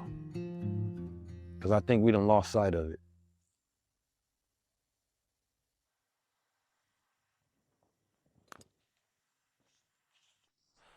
Man, I don't know, I feel the spirit. Anytime I get around these spaces, bro, that shit a little too heavy. The atmosphere is still heavy. Suffering is still there. It's like preserved in space and time. That's why when I go, I don't like feeling down, because I feel like I want them to experience what it's like to be me. You know what I'm saying? When I feel down, I know what it's like to experience to be them, but I want them to experience what it's like to be free.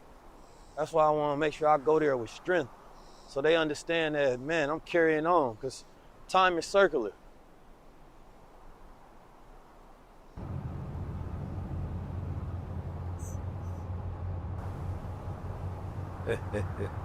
Let you hopping in the back, man. How it feel over here, man? Man, it feels amazing. It's tough, like when you doing content, it's like I'm really thinking like the shots and how all this is set up. And first of all, I really appreciate all the brothers here in Virginia, because it just makes it so much easier when you know you're getting coverage of this, you're getting coverage of that, so you can really focus even more on like how everything's being captured. I think everything's so far has been smooth, but being in this element though too, you have to be present. Like you have to experience it. Like there's not a choice. You don't really have a choice in it, right? So I just think it's like what you just said. We get to travel around the world and do all these things. It's all a blessing. Not everybody appreciates art the same way. Yeah. But some people do. Some people. Sometimes you have to force them to. Like what I appreciated in the movie Sinners is because he explained to us his process. He explained to us about the different films, where they were shooting on location. It made me appreciate the film more, because I would have just thought about it as just another LUT. You understand me? In the film industry, I wouldn't have thought about the way I was watching it and how I was perceiving it. But when you give people a breakdown of the process, you're now filtering the process of appreciation through that knowledge. You know what I mean? So even when we're doing something like this, it's saying that how can we get something that's monumentally important to our people, but get them to digest it in that same capacity? And as I was explaining to Boyd, it's like the people who package poison do a much better job than the people who package medicine. So if you can package medicine like they do poison, then maybe our people want to take it. So if they don't know that they're getting education and it just feels like great filmmaking, that's why, whoa. You know what I'm saying? That's why, they say dragonflies are the most precise hunters in the world. They have like a 90% kill rate. Anyway. But they can't kill humans though, so I ain't tripping. But no, it feel good, man. All right now, partner. You know what I'm saying? Some of my neighbors out here. But it feel good though, man. Just being out here in Virginia, the love we can get all across the planet Earth, but just the work that goes in. Because when you're doing this, again, I'm thinking about the different angles. I'm thinking about how people perceive it. I'm thinking about, if I'm looking at my analytics, right, when do people stop watching? And then we have to reset the experience to where it feels like a whole new film and it draws you back in. Brother John Boyd is a goddamn legend. You know what I'm saying? This is one of the episodes where we're passing down the torch. Yeah. Those moments where he was talking to you, that's what I'm saying, is passing down a torch. Yeah. We only on Earth for a period of time. And these episodes are super important. So to be able to do it in this fashion, man, I hope people do appreciate it. Yeah. It really requires time, and it can't be something you do for money, because you're not guaranteed compensation for your work. That's the beauty of it. You have to really do this work because you love it. There's no guarantee nobody gonna watch this. There's no guarantee it's gonna be monetized in some great way. You know what I'm saying? But when you do it because you love it, the monetization is in the impact and the effect that it has on the people who do. And for me, it's about restoration of our true culture. Like, we have a whole entire invisible culture of farmers, and we act like that's not part of the culture. You know what I'm saying? Like, again, hip hop has too much undue influence on our identity and how we see ourselves. And if we put up the pie graph of what the culture is, it's low functioning because there's overrepresentation in areas that don't matter. But if we say that Black America has always had a farming culture, has always had an intellectual culture, right? Has always had a revolutionary culture, a political culture, a business culture, innovation culture, an invention culture, a spirituality culture, a cultural architect culture, because we just create things, right? Like, then that gives you a better picture of a people who are mighty and deserving of controlling the world, their world specifically. You know, my father didn't take me fishing. Pops, you ain't take me fishing, man. That's okay. But we got a term in the Nation of Islam called fishing. Is when you bringing other brothers in to the fold of knowledge. You know what I mean? Bringing them into the knowledge yourself. So in a way, he did teach me fishing. He taught me how to teach another man to be himself. Since I was young, we've been doing that. I also want to make sure that while I'm in the back of this truck and it's cinematic, I tell people to make sure you buying as many assets as you can. Land, gold, stocks, crypto. You understand me? This is the future. And if we talking about the businesses like plumbing and HVAC, invest in those businesses, get in that industry, because if that's what's in need, then you need to buy into those industries. Otherwise, it's gonna be too late. Make sure you comment bundle right now.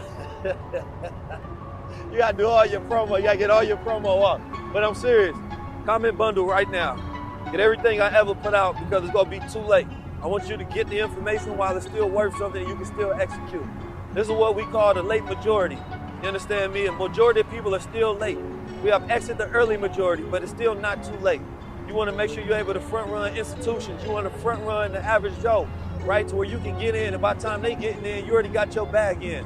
But that means that you need to understand what's happening economically. You need to understand how to set up your wallet. You need to understand what tokenomics is. And you need to understand the opportunity cost that you're missing out by not having the knowledge and not having your investments set up.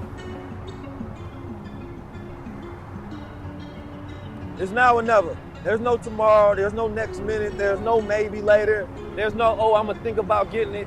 Either we show up now for yourself and for ourselves in this moment, in this time, or we lose. That's it. Some opportunities you have to take in the now because you missed that window. I'm only asking the people to show up for themselves. Do we want a renaissance? If we do, get your ticket to it. If you're waiting for it, then it might not happen at all. I'm just being honest with you. Because if you don't want to show up, then there's no point in me showing up. I only exist if the people have the will to save themselves. Get your tickets. You see your city on that list. I want you to show up. I see the Black mayors doing a wonderful job decreasing the homicide rates in our cities. I see the Black entrepreneurs and the creators utilizing the technology to shift the narrative. I see the Black farmers coming out the woodworks saying that, no, we need somebody to inherit this land and this responsibility. I need you to show up for this renaissance that we in. I see even hip hop wanting to get back to its art form and the essence of what it means to represent the culture, represent the complexity and consciousness of what we go through. Get your tickets if you represent that same type of culture. I want to see you smelling good. I want to see you looking good. Because in the future, I want to see you living good. Get your tickets now, not later. I ain't got nothing else to say. I'm running out of goddamn voice. I want to see which city sells out first.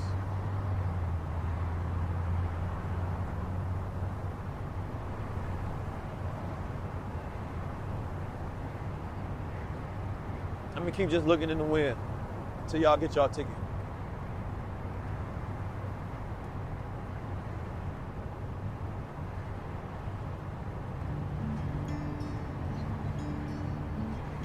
Really outside, really in nature. I was gonna talk about the sun, man. That sun beaming on me, man. Again, we don't get enough vitamin D as a people. We don't get enough outside as a people. All of this inside therapy rooms is making us sick. as much as the wellness culture or these trends have popped up, as much as therapy has popped up, our mental health issues are continuing to go higher and higher because we haven't tried the one thing, and that's just taking your ass outside and being amongst the elements. Don't you know what it feels like when that sun is hitting you, mineralizing you, restoring that battery power? It feels like you can do anything, increasing your capacity, making you feel recharged for the mission in the day ahead. Get your ass outside. That's all the therapy you goddamn need. Some of y'all got some real problems, so you need to go talk to somebody. But you also gonna need to listen to nature, to actually hear yourself. Too goddamn busy. You need to slow down in order to speed up. Fresh air. City smell like exhaust pipes. I feel like anybody else would be exhausted, man. People ask me, like, how you keep going? I feel like you should ask yourself that same question. How do we keep going? But as long as there's a sun outside, we're gonna keep going. As long as there's a moon rotating around this earth, we're gonna keep going. As long as there's soil under our feet, as long as there's oceans, as long as there's birds, we're gonna keep going. As long as life is teeming on this planet Earth and the universe is still around, we're gonna keep going because we're a part of it. Without us, it don't exist. I'm recharged by the sun. Nothing can break us. Everything is meant to make us. Understand that.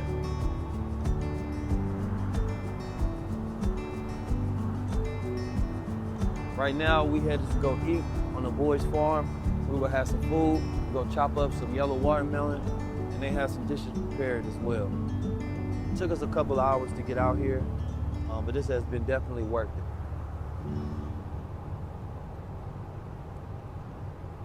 This is my cattle farm. Okay. All I raise here is beef cattle. That's it. Beef cattle. Yeah. It's not half as big as the other farm, but that's all I have here. And you can see some of the cattle on top of that hill there. Mm-hmm. Some on both sides. Let me show this farm to you. I'm looking forward to it. All right, you the man. Yes, sir. All right, we here, baby.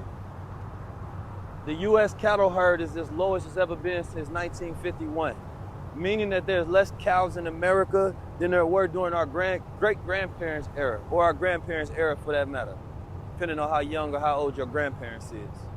So to be able to come on some of these cattle farms, right, this could be a dying industry if we don't have farmers such as John teaching it to the next generation.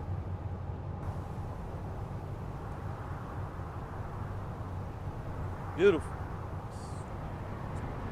That boy living out here, ain't he? Look at that, look at that. Oh my. He ain't tell me I'm about to get smacked by a brush. Should've caught that one. Look at that drink hole. Oh, that's beautiful right there. Ooh-wee. Somebody living a life, ain't they? Pulling up to the farm right now, to the cattle farm. We about to eat off the land. We're about to eat off the land. Now, we're gonna make it halal, so I have to cut the cow open, you understand me, and then pray over it. And I gotta do it instantaneous. One thing you gotta see before you go is my pair of mules. Yeah. Yeah, I'm gonna show it to you. Those ones I took to Washington. That drink hole over there looks beautiful. When I sued the government for that land and inventory we was talking about, I took the mules up there to symbolize, the black farmers, and so I took my mules right on up to Washington and marched them down the street. Oh, that's powerful. Yeah, and I still have them here. They're here. Here on this farm. I want you guys to see them. I forget the name of the cow. Yeah. Or it was a bull, black bull. Yeah. In antiquity, the black bull is the strongest. Yeah. Standing about this tall, but it represented in antiquity the black god. Yeah. You understand me? And so they would slaughter those. Yeah. Because they didn't want that representation of us walking around. Yeah. But it's also a representation of our manhood, our testosterone. And so just the fact that you did that, that's powerful. Oh, I did it. That's ritual with I did it. And I took white mules too. Peter and G. I named it Peter and Jesus. Peter and Jesus. They're gonna march into Jerusalem, man, you know? Yeah. So, they're here. I want to show them to you somewhere. Sorry. This is beautiful over here. Yeah, this is it. And everything here is beef cattle, so there's no grain production here. Yeah, this the real American dream, right? Yeah, well, you know, I haven't had this farm too long. So I bought this and I moved all of my beef cattle. Yeah, look at that. Chicken sitting up there catching a view. Man, look here, he came to greet you. There you go. Let him see you up there. Say, hey, man, what's up? How old is this chicken right here? Man, he's been there for a minute, man. He's the last survivor, too, man. He's tough. Yeah, hanging on there, huh? Yeah, the coyotes can't get him. The foxes can't get him. Okay, yeah. And he's free range, you know, so he's out doing his own thing there. So he hop up here. Yes. When it gets well, you know, in the afternoon, some of the animals go up and start to roost, yeah. Yeah, okay. That's what they do. So they go up. The little burst to be able to roost on. Okay. They go up at night. So beautiful, healthy looking. Yeah. I didn't even see him up there. He got good eyes. I see the dog up there. Yeah, that's Fatso, man. That's my little guardian. Well, that's why he's sitting up there. He's the man, man. That's one of the best dogs I had. And some goats over there. There's a pen of goats over there. Oh, those are my peoples right there. Yeah, they here. Every time I see a goat, remind me of myself. Yeah, some goats. Yeah, it's a pond on each side of the farm.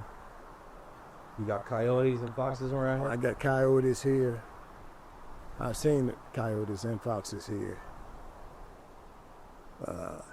Everything's here too. Deer. Mm-hmm.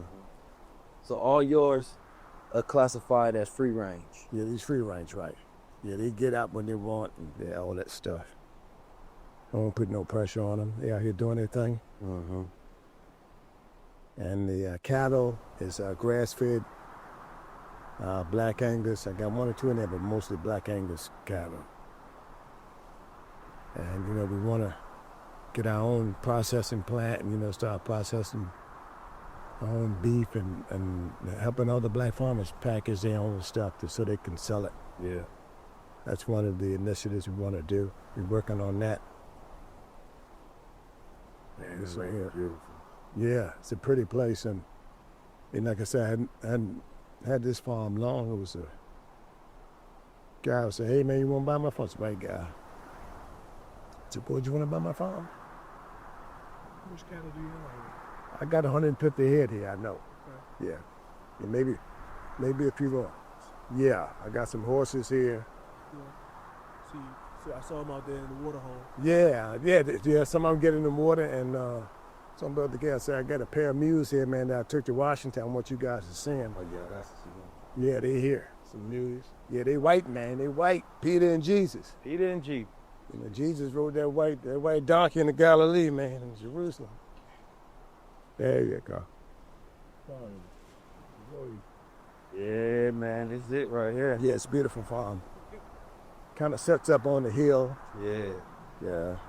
That's what I'm saying, man. It's like I said, it's right for a retreat right here. Well, you know, it's right down the road from that flag of all things, you know, so it lets you know. Be a reminder of what you're fighting, you know. They've been looking, they got to come past my farm to get to it. That's what I tell them.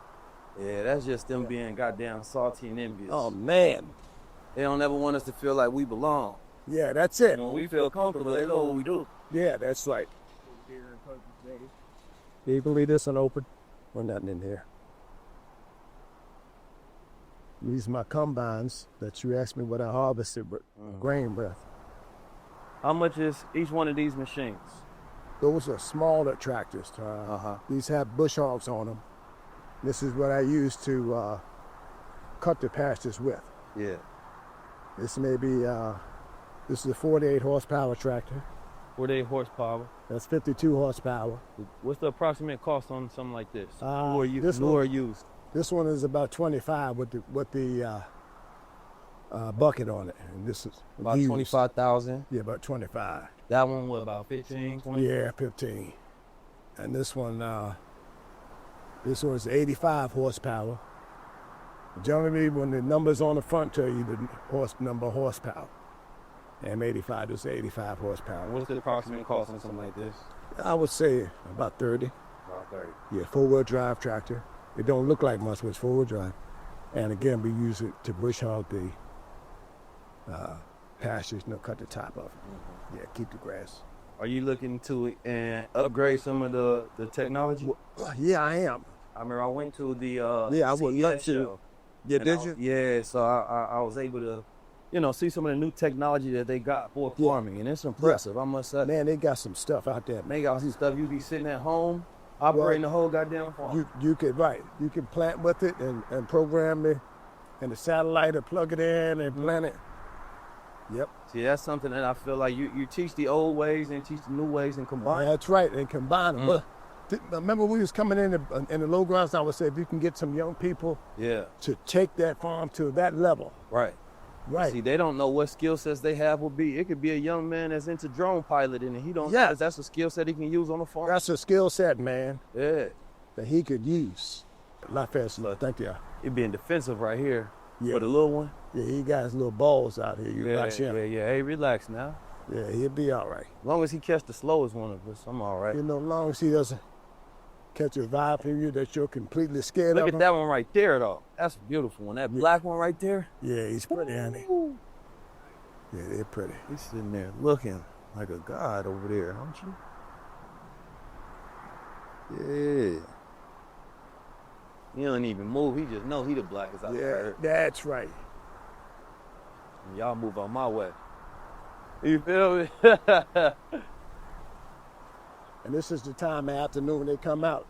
Yeah. Like in the heat of the day, they're going to be in the woods somewhere getting out the sun. So from here to dark, they're going to eat. They come out and graze, and they'll regurgitate it tonight and chew it again, and then digest it. And you see, they look really good. That's a pretty bull there. See him? His head turned to you? Yeah. Man, he's pretty.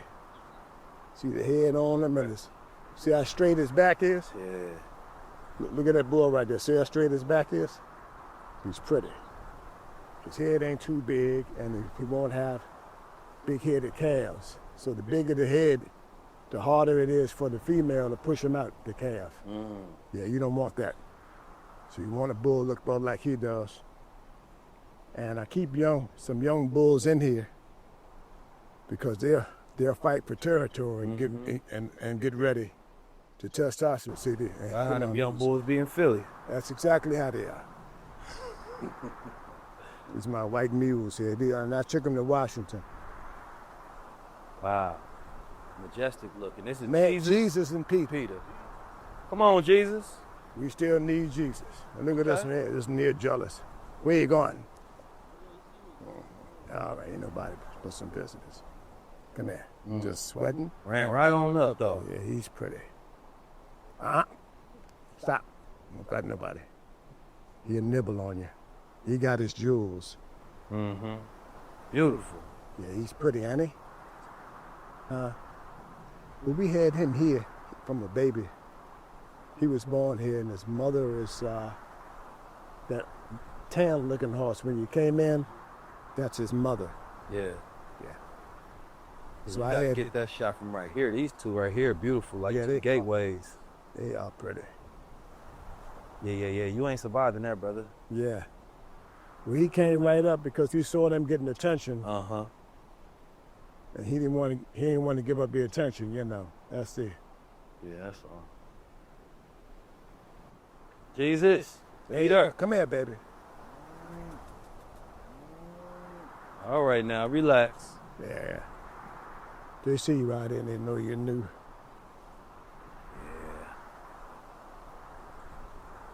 Yeah, he's all right, sitting there. All right.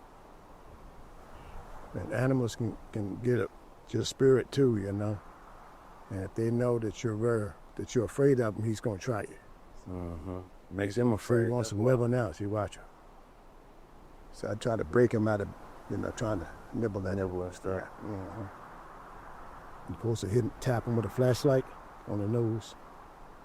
Tell him no. But he's pretty good to be a male, Yeah. I haven't cut him or nothing like that. I may stud him out, because he is pretty. I can touch him? Yeah. He ain't gonna do nothing. He's smelling you now. What's up, man? Brought you some friends, man, all right? I got you some friends, man. Hmm? Yeah, that's right. He's all right. There you go. He loves attention. Yeah. You want to smell him? All right. He loves attention. Mm-hmm. We type trade you with Bum, with the lion, you gotta get him.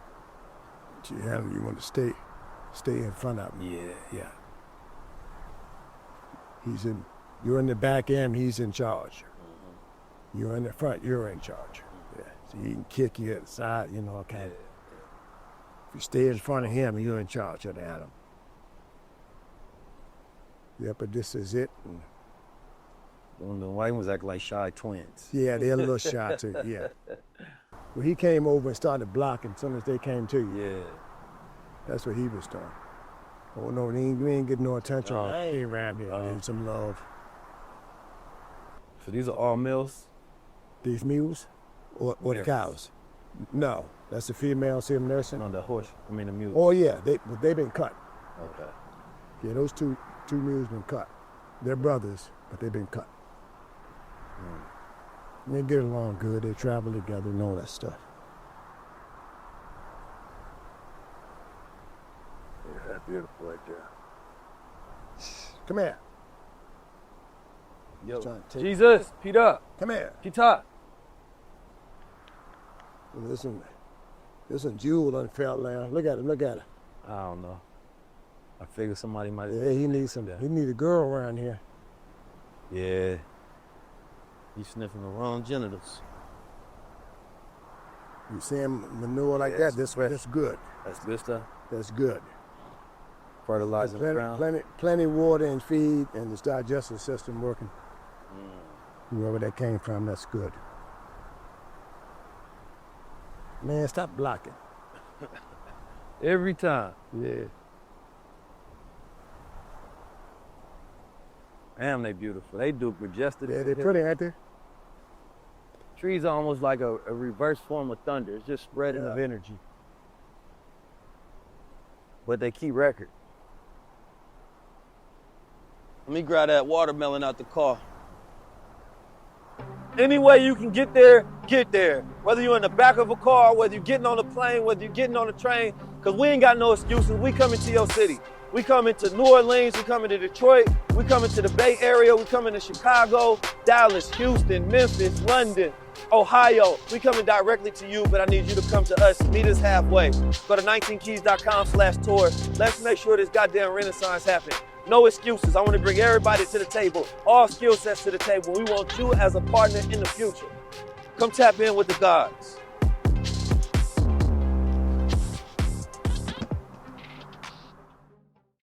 Got my watermelon.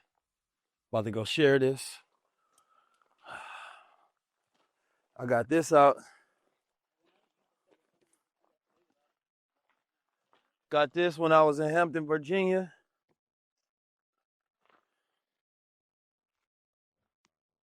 You know, I got to bring something to the potluck.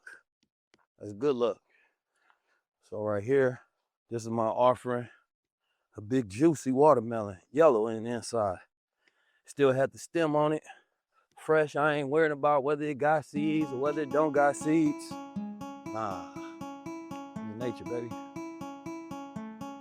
Yeah, this that good stuff. We just worrying about whether it's sweet or not. I know it's real. I'm gone, brother. Man, thank you. Thank you, man. Thank you. Thank you for coming to my farm, man. Thank you we for love fighting you. For us, brother. I appreciate what you're doing, and you're going places. Keep your head on straight and don't look backwards. That's been your high-level conversation. Peace.